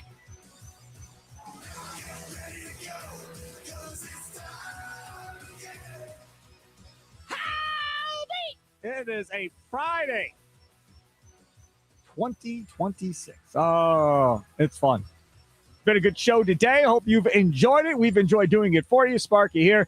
Charlie Usen producing. It is Wisconsin Sports Daily, served up by Wendy's. Live from the Wisconsin Sports Radio Network studios, powered by the Potawatomi Sportsbook. We'll get in the college football playoffs. Lots to talk about there. Wisconsin family on X and YouTube. We will address your Mendoza Tim Tebow comparison as well. That's coming up at 4:20. Follow the money of the Potawatomi Sportsbook manager, Austin Herdina. He'll look spiffy as always today, coming up at 4:40. And apparently we also have to get to a couple of things that I missed. And that's brought to you by the Milwaukee Admirals after we talked to Austin Herdina. Joining us now, a guy that I miss. You know, if he's not on the show every day, I miss him. I miss my guy. But I get to talk to him twice today because I talked to him earlier today off the air. He is Ryan Wood, Green Bay Press, a Gazette Packer beat writer. How are we doing, Mr. Ryan Wood? You know what, Sparky? When all this is over, you and me get a couple cigars, find a beach somewhere, catch up. Maybe more than once a week. No. When this is all done, you are going to come down and sit in my Christmas tree wonderland. Then we'll talk about cigars and the beach after that. You've been saying it for years. Yes. I mean, one of these times I'm just going to have to do it. You talk about it so much. I'm not gonna stop until you actually come over and check it out, because you are one of the original haters of this concept. So I want you to come and sit in and be a part of it. All right, Ryan Wood, Clayton Tune, what can we expect? Can I just be honest with you and tell you how little time I've spent this week thinking about Clayton Tune? I mean, good for him. He has an opportunity. I can't imagine it's going to look pretty against Brian Flores in that aggressive blitz scheme. Let me say this. I said this earlier. If Clayton Tune throws, say, 2 or 3 touchdowns in this game, no interceptions, they ought to build a statue for Matt LaFleur after the game. That's all I'm going to say. That's a great point. Like, can you imagine if Clayton Tune comes out and looks like an actual competent quarterback in this setting? What more do you want from a Matt LaFleur QB genius perspective? Like, that would just be off the charts after what he's already done with Malik Willis. No, I don't think I've asked a single Clayton Tune question this week. I understand the plan. I disagree with the plan. I could be wrong. We'll all be proven right or wrong next week, but I just think 2.5 weeks for Jordan Love to shut it down is an awfully long time to then go and play at the top of his game, which is what this Packers roster is going to need him to do, whether it's Philly or more likely Chicago. They need Jordan Love red hot because it's about points, baby. Like that's what this every week in January is going to be about. You cannot trust this version of a Packers defense. They might look good one week, maybe, but they can give up a gazillion rushing yards the next week. They are on fumes defensively. They need a red hot quarterback. I don't know how it's possible to have a red hot quarterback who hasn't played in the better part of almost 3 full games. Like I would have put him out there this week. I understand the risk. I'm not blind. We go through this every year. The risk of injury is real. To me, the risk of just trying to get him going to the level you're going to need him, 2.5 game absence, that's an even bigger risk. We'll see what happens, but that's where my mind's been. If they're going to treat this like an exhibition game, Ryan Wood, why not just let Stenavich call plays then? Yeah, and have Matt LaFleur kind of off to the side, and we know that Jordan Love is already looking at film. He said he has a good feel. He didn't say who, but he said he has a good feel for who it's going to be next week. Hint, with the Eagles resting their starters this week, it's going to be Chicago. Yep. He's preparing. Why not have Matt LaFleur prepare with him? You know why? Because then Matt LaFleur can't take the credit for Clayton Tune's Renaissance breakout game, right? If he's off to the side, this is Matt LaFleur's baby here. This is a chance to groom another guy, and that would be awfully impressive if he does. But I hear what you're saying. I think it would be amazing if he comes out there and does that. Like, Ed Policy check just got larger, buddy, because now I just proved I can do it with freaking Clayton Tune on top of Malik Willis and on top of Jordan Love being that developer of talent. What about these supposed starters that we're not going to know until Sunday who's going to play and who's not going to play? Like, I assume no Josh Jacobs. I assume no Zach Tom. Obviously, we know no Jordan Love at this point. And probably not going to be Malik Willis either. Those guys are all probably going to sit. So that probably means this wide receiving core are all going to play. Is that what we're thinking? I can't imagine they put Christian Watson out there. That would be the risk there far outweighs any reward of catching passes from Clayton Tune or Desmond Ridder if he comes in at some point. So I don't expect to see him. I would sit Jaden Reed as well. You know, you want to put Romeo Doubs out there, fine. This is a good week for Jordan Morgan to play left tackle. Thank you. I've been saying this is a good week. If you're wondering, Anthony Belton looks like a pretty good right guard. If you're wondering if he can play right tackle, it's a good week for Anthony Belton to play right tackle. Now you can put Darian Kennard there and just get Anthony Belton more right guard reps. But yeah, it's a good week for Anthony Belton right tackle. It's a good week for 15 targets for Matthew Golden. Thank you. Like, why would you throw to anyone else? It's a Good Friday interview today. 15 targets. There you See what go. he got. Yes. Give him some confidence, some momentum. Adam Stenavich made it very clear he's not going to be a premier guy come next week in the postseason. Whatever, that's fine. I mean, at this point, 15 targets and 10 catches next week, I don't even know if that's enough this late to gain the momentum for him to be a premier guy. They have wasted a rookie season of Matthew Golden. I don't think that that's salvageable at this point. Right now, it's about gaining momentum for his first full off season and for goodness sakes, hoping that he's not a first round bust in year two. I don't know. And having a runway for him to get into year two. This is a good week for that. That's what this week is about. You know, Clayton Tune, okay, but there's some developmental pieces there that could matter to the long-term future of this team that they have an opportunity to see in action. Obviously, injuries are a big deal. You don't want any more injuries. Charlie and I were talking about this earlier. Man, what are they going to do if something happens to Sean Ryan? Like, it's a good week for Jacob Monk to play center. Yeah, because that has to be the guy, right? Because Zach Tom's been banged up and hurt, and I know all this talk years ago about, he'd be a Hall of Fame center or whatever. But at this point, if something were to happen to Ryan, Monk's got to start in the playoffs? I think already, and that's a great point too, in the short term, you want to have maybe Jacob Monk's feet a little wet in case he does need to come in. Because it happened last year at a different position, wasn't center. But it happened at left guard last year. 4 snaps in, Elton Jenkins has a stinger, doesn't come back, and then all hell broke loose in Philadelphia on that offensive line. Maybe develop some of those depth pieces, especially this week, because while this is, for all intents and purposes, a preseason game, the Minnesota Vikings are playing for something. 6 weeks ago, the idea that they would have a winning record this season was preposterous, but that's what they have if they win this last game in Minnesota. That Brian Flores defense is not going to be a preseason level. That's a real test. Get these guys some experience in the fire. Absolutely. But I will say long-term, Sean Ryan is giving you every reason to think that he can be the starting center next season. So there's nothing more that you really need to see from Sean Ryan at this point. So yeah, this is a good week for Jacob Monk to play center. Diggs obviously is going to play this week, I would assume, correct? This is a good week for Trevon Diggs to play corner. See what he has, right? This was an obvious decision to claim him. There is no guaranteed money left on his contract after the conclusion of this season. Yep. That means they are not on the hook at all. Now, a scenario for how this could play out. He's getting released at the end of the season. No team in the NFL, including the Packers, are going to pay the $14.5 million he is owed in 2020. And you would think he knows this, right? This isn't going to be a shock when the Packers cut him? He is getting cut. That is no longer what the market value is for Trevon Diggs.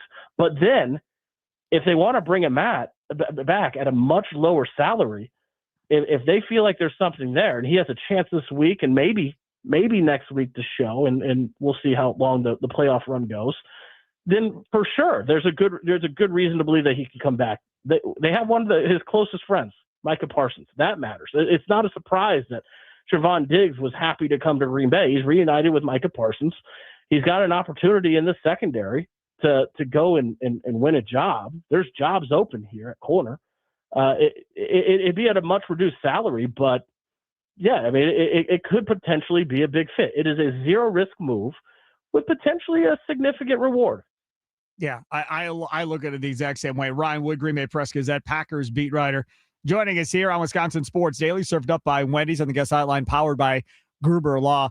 The other part about this, I saw the piece written by your cohort, Pete Doherty, talking about Quay Walker and how maybe this long-term piece maybe doesn't happen at the end of the day for the Green Bay Packers. Charlie has been hemming and hawing at this for quite some time of, I just don't see how you can pay both him and Edgerrin Cooper when it's time to pay Edgerrin Cooper at middle linebacker.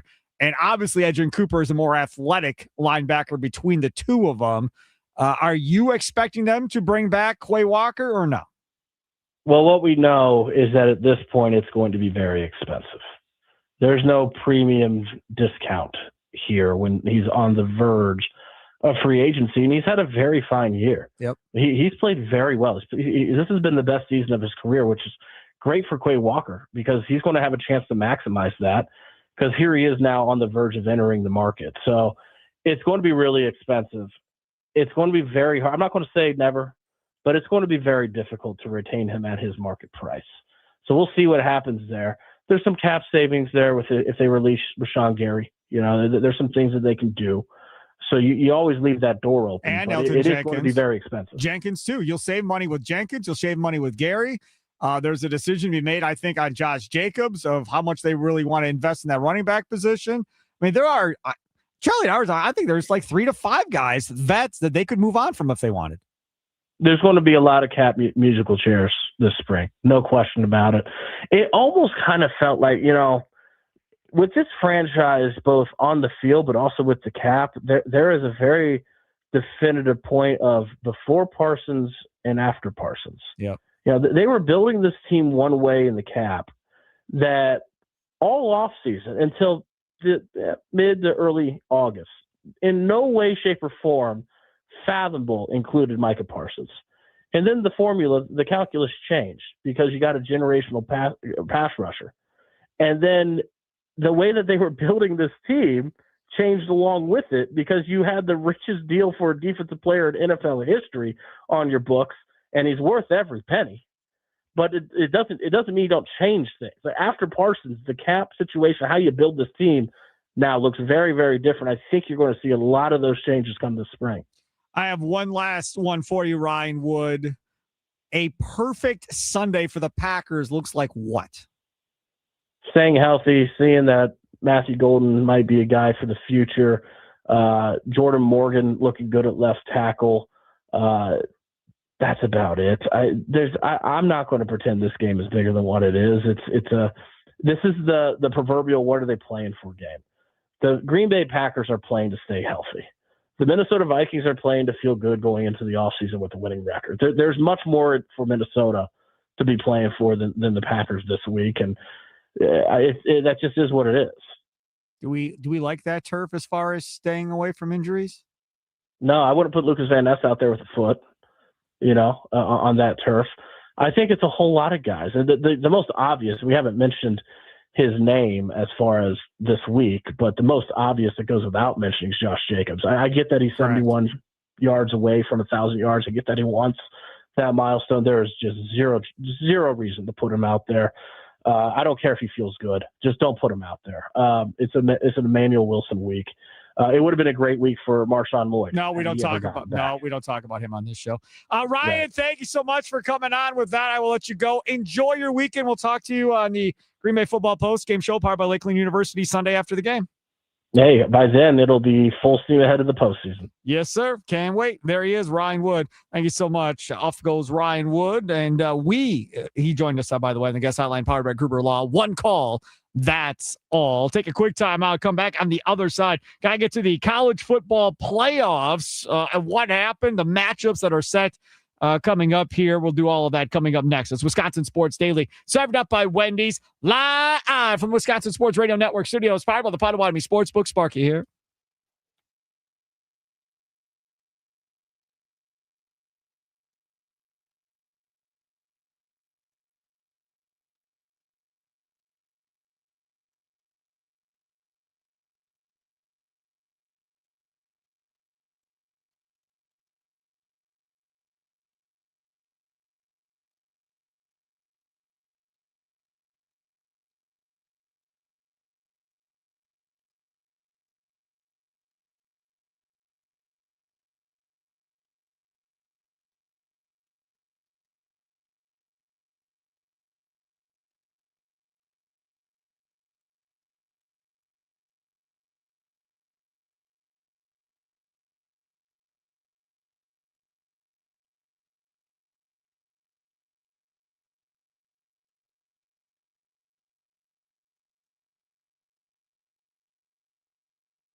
Welcome in, Wisconsin Sports Daily, served up by Wendy's. Sparky with you, Charlie Usen, here as well. Coming up in about 20 minutes, time to follow the money with Potawatomi Sportsbook manager Austin Herdenia. He'll join us, as he always does, via video as we live stream this show each and every day on X and on YouTube at WI Sports Radio. Or you can always catch the audio version of this if you don't want to look at our faces. I understand. All you got to do is go to wisportsradio.com to stream our shows, no matter where you may be in the country. Also, you can find all of our podcasting there, all of the interviews, all put together nicely right there on the front page with all the top interviews from the day. So make sure to check that out. Again, wisportsradio.com. If you go to the YouTube page, find our shorts that we put together. All the producers do a great job of putting their shorts together for their shows. And you can check those out as well. WI Sports Radio on YouTube. All right, so we had the college football playoffs. I found myself watching the college football playoffs as well. I really had a rooting interest, I guess, to a degree in the Alabama-Indiana game. I do like Alabama, as most of you already know. I was rooting for Indiana, if I'm being 1,000% honest, like I always am. I wanted Cignetti to win, and I wanted Indiana to win. I love Cignetti. I just, nothing you're going to tell me is going to change my view of liking Cignetti. Do you realize Cignetti's first head coaching job, he was my age? He was 49 when he got his first college football head coaching job. 49. That's pretty crazy. The fact that like Indiana gave a shot to a guy when everybody else wants to go super young or go with the big names, they gave a shot to him. That's awesome. That's worked out. And then extended him before the year. How good does that extension look now? Oh yeah. Everybody was talking about how that might be too much. It was one season you're going off of. No, now it's 2 seasons and they look like the best team in college football by a long shot. By a long shot.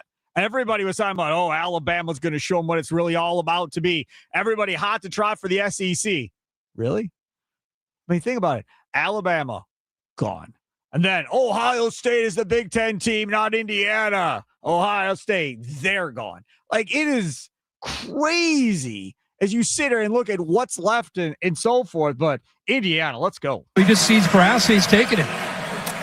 3rd and 1, looking to throw. Launching to the end zone. Surratt's out there. Touchdown Hoosiers. Pouring it on. For sure. 24 yards highlight courtesy of ESPN. They won 38-3. Mendoza 14-16, 192, 3 touchdowns in that game. You had 2 guys that both almost got over 100 yards. Kalen Black 15 for 99. I like Hemby myself. Roman Hemby 18 for 89. Both of them had touchdown scores in that one. 3 different receivers find the end zone between Becker, Cooper Jr., and Surratt there. And it was just never really a thing. Early in that game, DeBoer, right? Yeah, Kalen DeBoer. He made the decision to go for it on his own side of the field. And I was like, oh my goodness. And they show Cignetti. He's like, mean mugging.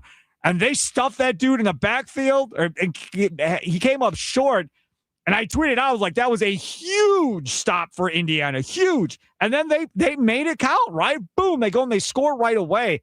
That right there, we talk about turning points of games and so forth. That's kind of where it was. And Alabama was never, ever able to gain any momentum after that point. Well, and they even tried the old Nick Saban trick of putting in a new quarterback and trying to get something else going with a new guy.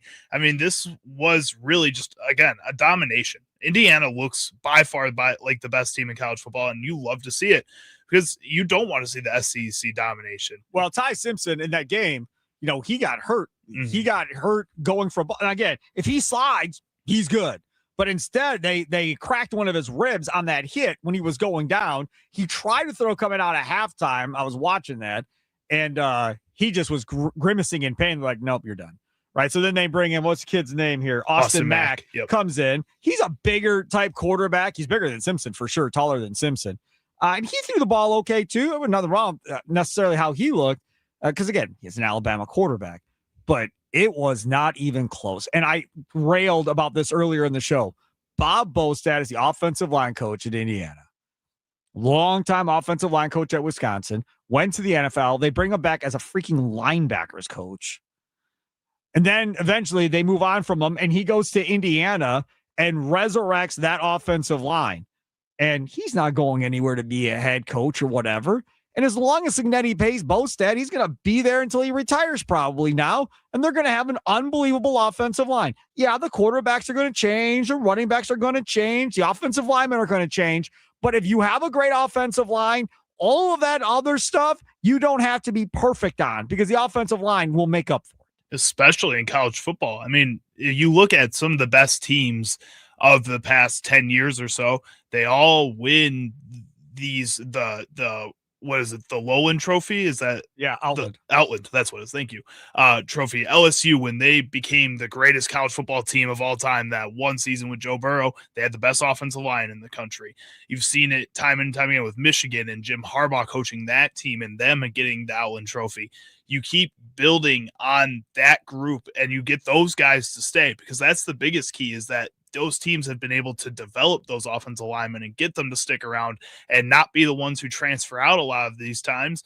And that group builds that connection. We talk about this with the Packers at the NFL level and the way that they were able to have so much consistency last season, why that led to such a strong year. And then when the playoffs came around, Ryan Wood brought it up, they kind of fell apart once they lost one of the key pieces of that offensive line, and it kind of messes with you. So for these teams to be able to have such consistency with those groups really helps everybody around them, and even on the defensive side of the ball, when you can consistently build these offensive drives based off of that group. Correct. And that obviously is a big deal. Now, the other game was Oregon, Texas Tech. That I was surprised by how bad Texas Tech's offense looked. I mean, they looked awful in that game. Just horrible decision-making at the quarterback position. Oregon's defense looked really good. I thought Oregon's offense would look better too. And it was a low-scoring game for the most part. They win 23-0. The other game that was highly entertaining, people couldn't take their eyes off of last night, was Ole Miss in Georgia. And if I'm being honest in this one, there's no chance I was rooting for Kirby Smart at Georgia. And I don't know how many other people thought about this, but you're telling me they can win a playoff game with Lane Kiffin not as the head coach? Oh, that'd be so cool. Well, that'd be so awesome. They win the playoff game without him as a head coach. Now we're talking about possibly winning a championship without him as head coach. Kiffin, his bonus structure is not being paid by Ole Miss, but when he cut this deal with LSU, they said, we'll take care of your bonus structure for the playoffs. So if they win, we'll pay you. They didn't think they were going to win without Lane Kiffin. They're like, yeah, sure, whatever. Well, they won. So he gets $500,000 for that one. So now he's going to get another bonus pop here, another bonus pop when they win the national championship. Now, apparently, there is conversation of, oh, wait, what is going to happen with these assistant coaches? There's several of them that were not with LSU, but instead stayed with Ole Miss to help them. There's been no official word of what's going on. He better not pull those assistant coaches back to LSU. I'm telling you right now, he better not. That would... Again, slime ball is a slime ball. I understand. But that would be a complete slime ball move if he now yanks those guys back. If you weren't going to let him coach with them, fine. Then don't let him coach with them in the first game. But you can't let him coach in the first game, win, and go, oh, I don't want you to be that good, so I'm going to pull my guys back now so it's over. I can't imagine he does that. He has to let them coach. You have to. He's been talking about, oh, I want to be in the box for their games, the press box, and talk about that. He went to the LSU women's basketball game instead of going to the Ole Miss game. He talks like he still loves this team, and none of them believe it. Nobody believes it. Like you said, slime ball is going to be a slime ball, and he's been a slime ball through this entire process. Correct. He's yelling at student reporters who were calling him names, saying that he's not that and that he's sticking with this team, and then immediately leaves the team. He's yelling at professional reporters the same way. Like, he's just awful, and that would be just an awful thing to do. And if he goes out there and does it, I mean, it wouldn't surprise me you're seeing him do it from teams that are in bowl contention themselves, not in the playoffs, but in the bowl contention, just ruining those teams, making those coaches angry. I mean, this would be exactly the type of thing for him to do. And then if Ole Miss doesn't win a national championship, it's probably going to be because his assistant coaches are all on the LSU sideline already. Correct. And see, again, I'm not rooting for Ole Miss. I want to see Indiana do it, right? That's what I want to see. But how about this? You know, recruiting rankings and everything else, speaking of Indiana and so forth. Did you see this? Based on the 24/7 team talent composite, Alabama second, Indiana 72nd. 4 and 5-star recruits. Alabama 64 with 14 5-star recruits. Indiana has 7 with 0 5-star recruits. 3-star recruits. Indiana has 55. Alabama has 17. And Alabama got taken to the woodshed on that one. Well, and we talked about it earlier in the week. it doesn't really matter anymore. The high school recruits, they're just going to leave for another team eventually. And I think Indiana is kind of playing off of that. They're looking at their roster and say, we're going to be that team that just takes all those transfer portal players. We don't care about the recruits. Yep. Tight game at the end of that Georgia and Ole Miss game. And then this happened. When it could have fallen apart. Landon rolled in. They're going to try to run some trick plays. That's a free ball. Bounding toward the sideline. The game is over. Official signaling a safety on the last play of the game. That doesn't matter. 39-34. And Ole Miss, obviously the talk about Ole Miss in that game was about the quarterback, right? Trinidad had a game in this one, and Charlie and I were talking about this.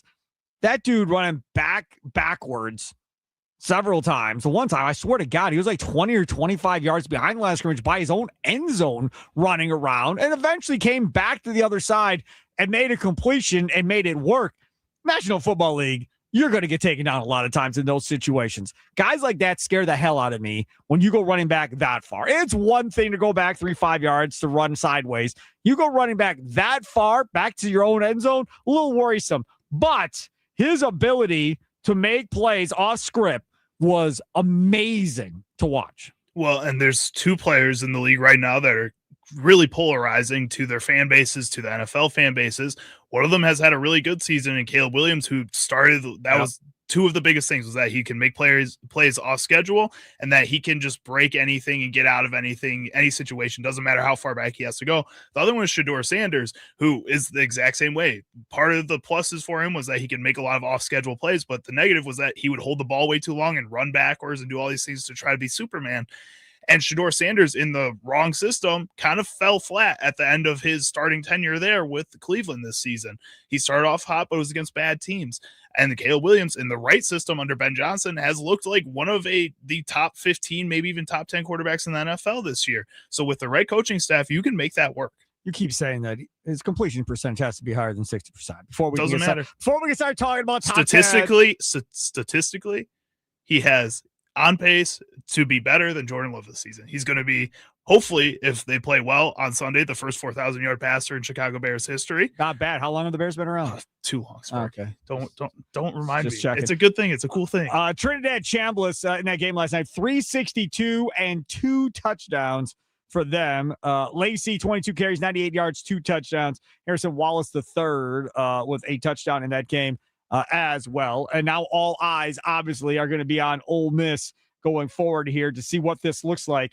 But when we start talking about matchups going forward, Miami and Ole Miss, Miami, of course, knocking off Ohio State, which was beautiful. And then Oregon against Indiana, Miami, Ole Miss Thursday night, Oregon, Indiana coming up on Friday night next week. So we'll talk more about this next week. I love Indiana against Oregon. I love that for sure. And Miami, Ole Miss, I'll be honest with you, I think I'd take Miami in that game over Ole Miss. And then it's Miami and Indiana, and I think that will be a hell of a national championship game. I think Miami, out of all four of these teams, has been really the only team throughout the college football playoffs that has found the groove on both sides of the ball, especially in that last game. Indiana's been awesome offensively, but I think if they play against the right defense, it could slow them down, and their defense could be slowed down eventually too. And Ole Miss came back from Georgia, was able to figure out that game, but that's not something you can rely on moving forward. Fernando Mendoza talked about facing Oregon next. That's the first time I actually heard that Oregon won. It's got locked into the game. However, Oregon, fantastic Big Ten opponent. We went over there, and it's really hard to beat a team twice. Oregon, Dante Moore, Dan Lanning, and their defense coordinator, Luke Poy, new head coach Akami. Those guys are legit, and so I think it's going to be a great matchup. Can't wait to play some good football against that. I think it's going to be a great matchup. All respect to them. He never says anything wrong. That man knows how to talk. He is so good. Fernando Mendoza on the Heisman. The only reason I won the Heisman is because I am one out of 22 players on the Indiana football team. Our team, it's a team award. Our team performs fantastically throughout the entire season, and I was blessed and honored by God to be able to receive that award. And now all I got to do is do my part in this great unit in order to try to get a win every single week. I'm so honored and blessed to be a part of this team, with this sports staff and this coaching staff, and I can't thank God enough for this. Tell you right now, you said he'll be an announcer. He's gonna be a motivational speaker too. Vote him president, man. When he's done. He got me sold. I'm telling you, he's going to be a motivational speaker. He'll probably be some type of announcer on TV. We're talking about after his playing career is done in the National Football League, but he's going to be all of that. Wisconsin family on the Dugout Chat on YouTube put, Mendoza reminds me of Tim Tebow.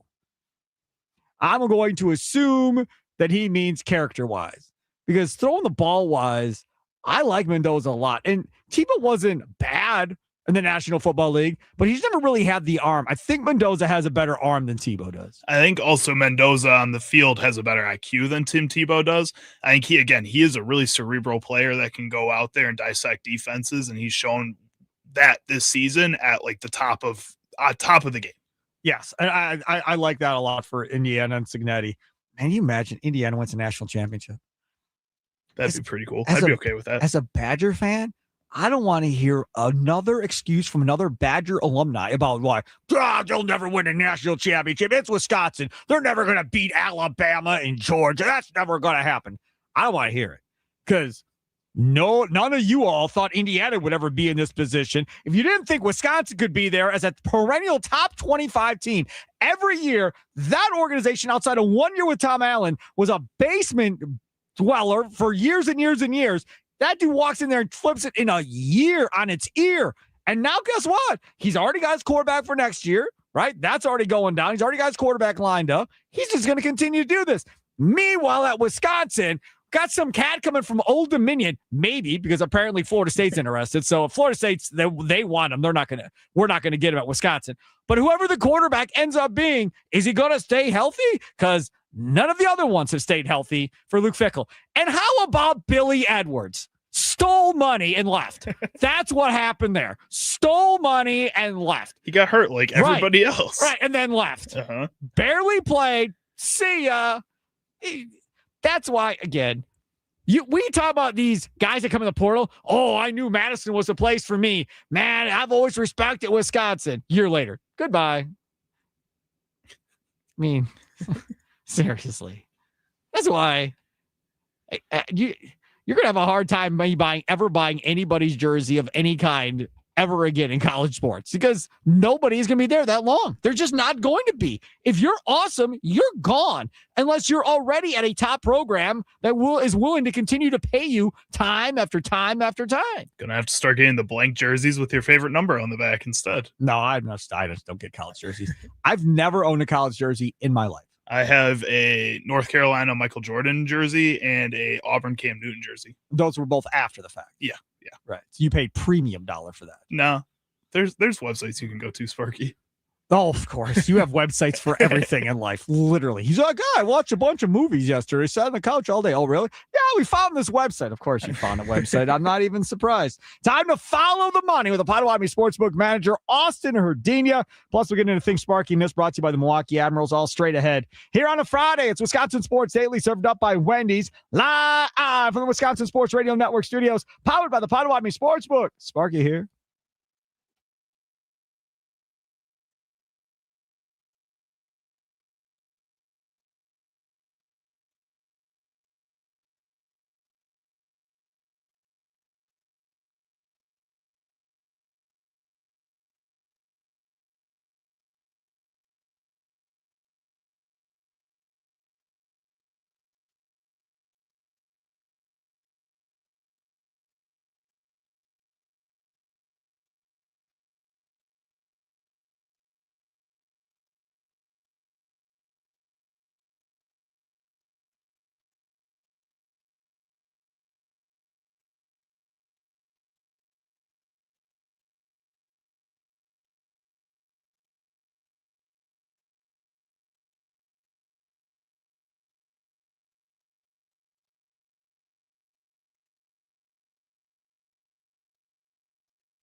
Welcome back. It's Wisconsin Sports Daily, served up by Wendy's. Coming up, Wisconsin Sports Wrap Up. Tommy Wirtz has you covered from 5 until 6 o'clock today. The best of what happened earlier today. I'm not sure what he ended up picking, but I know Wayne Larrivee was on today. Matt Schneidman was on today. Andy Herman was on today. So a lot of big name guests scattered throughout the day today on the Wisconsin Sports Radio Network. We, of course, had Jay Kokorowski on earlier from BadgerObserver.com talking about the transfer portal opening up today.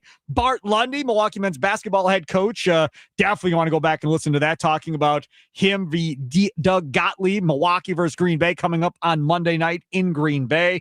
And then, of course, Ryan Wood earlier this hour. If you missed any of those interviews, any of our shows, always available in podcast form at wisportsradio.com. Or just search the show name anywhere you download your favorite podcast, and you can find it that way too. Joining us now, the well-dressed man. He is Austin Herdenia, Potawatomi Sportsbook manager, of course, at the Potawatomi Casino Hotel. Austin, how are we doing today, buddy? Excellent. I missed you over the holiday break. I'm happy to be back. He didn't think about me. Don't lie to me. You never even thought about me. I thought about you because we were sitting here doing a show. You did not think about me. You need to stop. I like your tie. Tie's looking good as always. By the way, one note for everybody listening, we've been promoting the Royal Rumble coming up January 31st at the Annex. Kevin Nash, $100 per ticket, couple of free drinks, a chance to win a signed World Championship heavyweight belt and all that stuff. And I told y'all there was only 60 tickets. When they're gone, they're gone. And they were gone. Well, I was on the air Wednesday promoting it. I had no idea they were already sold out. So it's sold out. So you missed the boat. So hopefully for your sake, Austin Herdenia, and Luis Olmos will find it in their heart maybe to do this again at some point in the future for those of you that missed out on this golden opportunity. But it is going to be a lot of fun watching the Royal Rumble at the Annex at the Potawatomi Casino Hotel on the 31st, Austin. Yeah, that's pretty awesome. I mean, it just shows that we got a lot of wrestling fans in the area. This with the success we've seen of this event, it goes to show that we're probably going to want to do this again in the future. So hopefully, this is a fun event. Everyone has a good time, gets to meet Kevin Nash, get some autographs and photos, and, just watch a fun event. So I'm looking forward to it. Yeah, it should be fun. All right, let's follow the money. Now, this is the last week of the year. You got teams resting guys like the Packers, the Eagles, and so forth. So the spreads are going to vary. Where to put the money, I think, becomes a tricky slope as well. So what is the number one team with the most money on it at the Potawatomi Sportsbook? Yeah, Week 18 sports betting is quite a roller coaster. It's always interesting. The number one right now, we got the Dallas Cowboys, -3.5 against the Giants. Cowboys, they've won 9 straight against the Giants. They've just owned them for a while. I don't I understand why people are on the Cowboys. Giants are, right up there for number 1, number 2, number 3 pick in the draft. If they lose this one, if they win, they could fall out of the top 5, I believe. So it's one of those things where how motivated are the Giants? Are they possibly resting some guys? Number 2, it's a huge game. Saturday night, 49ers and Seahawks. Our bettors are all over the 49ers this week. +1.5. You got the number 1 seed, the bye, home field advantage, all on the line. Something interesting I noticed about this game is the Seahawks have won 13 of their last 14 road games. So as much home field advantage as they seem to have in Seattle, they've been very good on the road. So San Fran and Seattle, that's going to be a heck of a ball game. Who do you like in that one? I don't trust Sam Darnold, so I would take San Francisco. I like Brock Purdy, and this offense has been clicking along pretty good. McCaffrey's been playing really well on the offensive side of the ball. On the defensive side of the ball, we'll see. Saleh, I like as a defensive coordinator. Sometimes I question some stuff that he does, but I feel okay about that one. I want to go back to the number 1 game you said. Yeah. If it was me, I'd put the money on the Giants. If it was me, want to know why? Because I follow enough New York people on social media that after last week were losing their minds, that I'm telling you, for the heartbreak of Giants fans, they're going to win that football game. And Giants fans are going to lose their ever-loving mind. And if I'm the Cowboys, I don't want them to have a top 3 pick or whatever. I pulled Dak Prescott at halftime. Dak, you're done. What do you mean? You're done. We're good. I'm gonna put somebody else in the football game. That, to me, the Cowboys win if they don't win the game. They get a better pick, number one, and number two, they knock the Giants right out of the top of the draft. Everything points to why the Cowboys don't want to win this football game if we're looking at big picture stuff. You're absolutely right. It's a funny way to look at it too, that it helps the Cowboys to lose. It's pretty funny. That's good. All right, number 3 game, most money. What team is it on at the Potawatomi Sportsbook, Austin Herdinha? Another huge game Sunday night. Steelers plus 3.5. They're at home against Baltimore. Winner wins the AFC North, gets in the playoffs. Lamar is playing. Lamar's playing. Could this be Aaron Rodgers' last game? Is it possible? No. Are we seeing it? Nope. Do you think he's coming back next year? Yep. Tomlin's coming back. Rodgers is coming back. Then they're both gone. Okay. One last hurrah. Bettors are on Pittsburgh at home. They think plus 3.5 is too good to turn down. Yeah, I totally understand that. Austin Herdinha, thank you so much. Follow the Money Potawatomi Sportsbook. Go down there, hang out at the sportsbook. Over 30 sporting events at one time, 2,000 square foot screen, 2 levels. Potawatomi Sportsbook Kitchen, unbelievable food and drink specials going on there. And on top of all of that, you can reserve your seat ahead of time by simply go to potawatomi.com/sportsbook. It's a nominal fee, but it goes towards your food and beverage that you're going to spend anyhow. It makes good sense. And more than likely, it's going to be packed each of the next couple of days down there. So take advantage of that. Yeah, we have reservations open right now for week 18. And then we also have it up for the semifinals. So if you're looking at coming in for the college football playoff semifinal games, we got reservations open right now. That's Thursday and Friday of next week. Austin, thank you so much, man. Thank you. There he is, Austin Herdinha, joining us from the Potawatomi Sportsbook. What story did Sparky miss talking about today on Wisconsin Sports Daily? Don't you worry. Sparky's got you covered now. Don't miss Milwaukee Admirals hockey this season. Don't just buy tickets. Invest in memories at MilwaukeeAdmirals.com.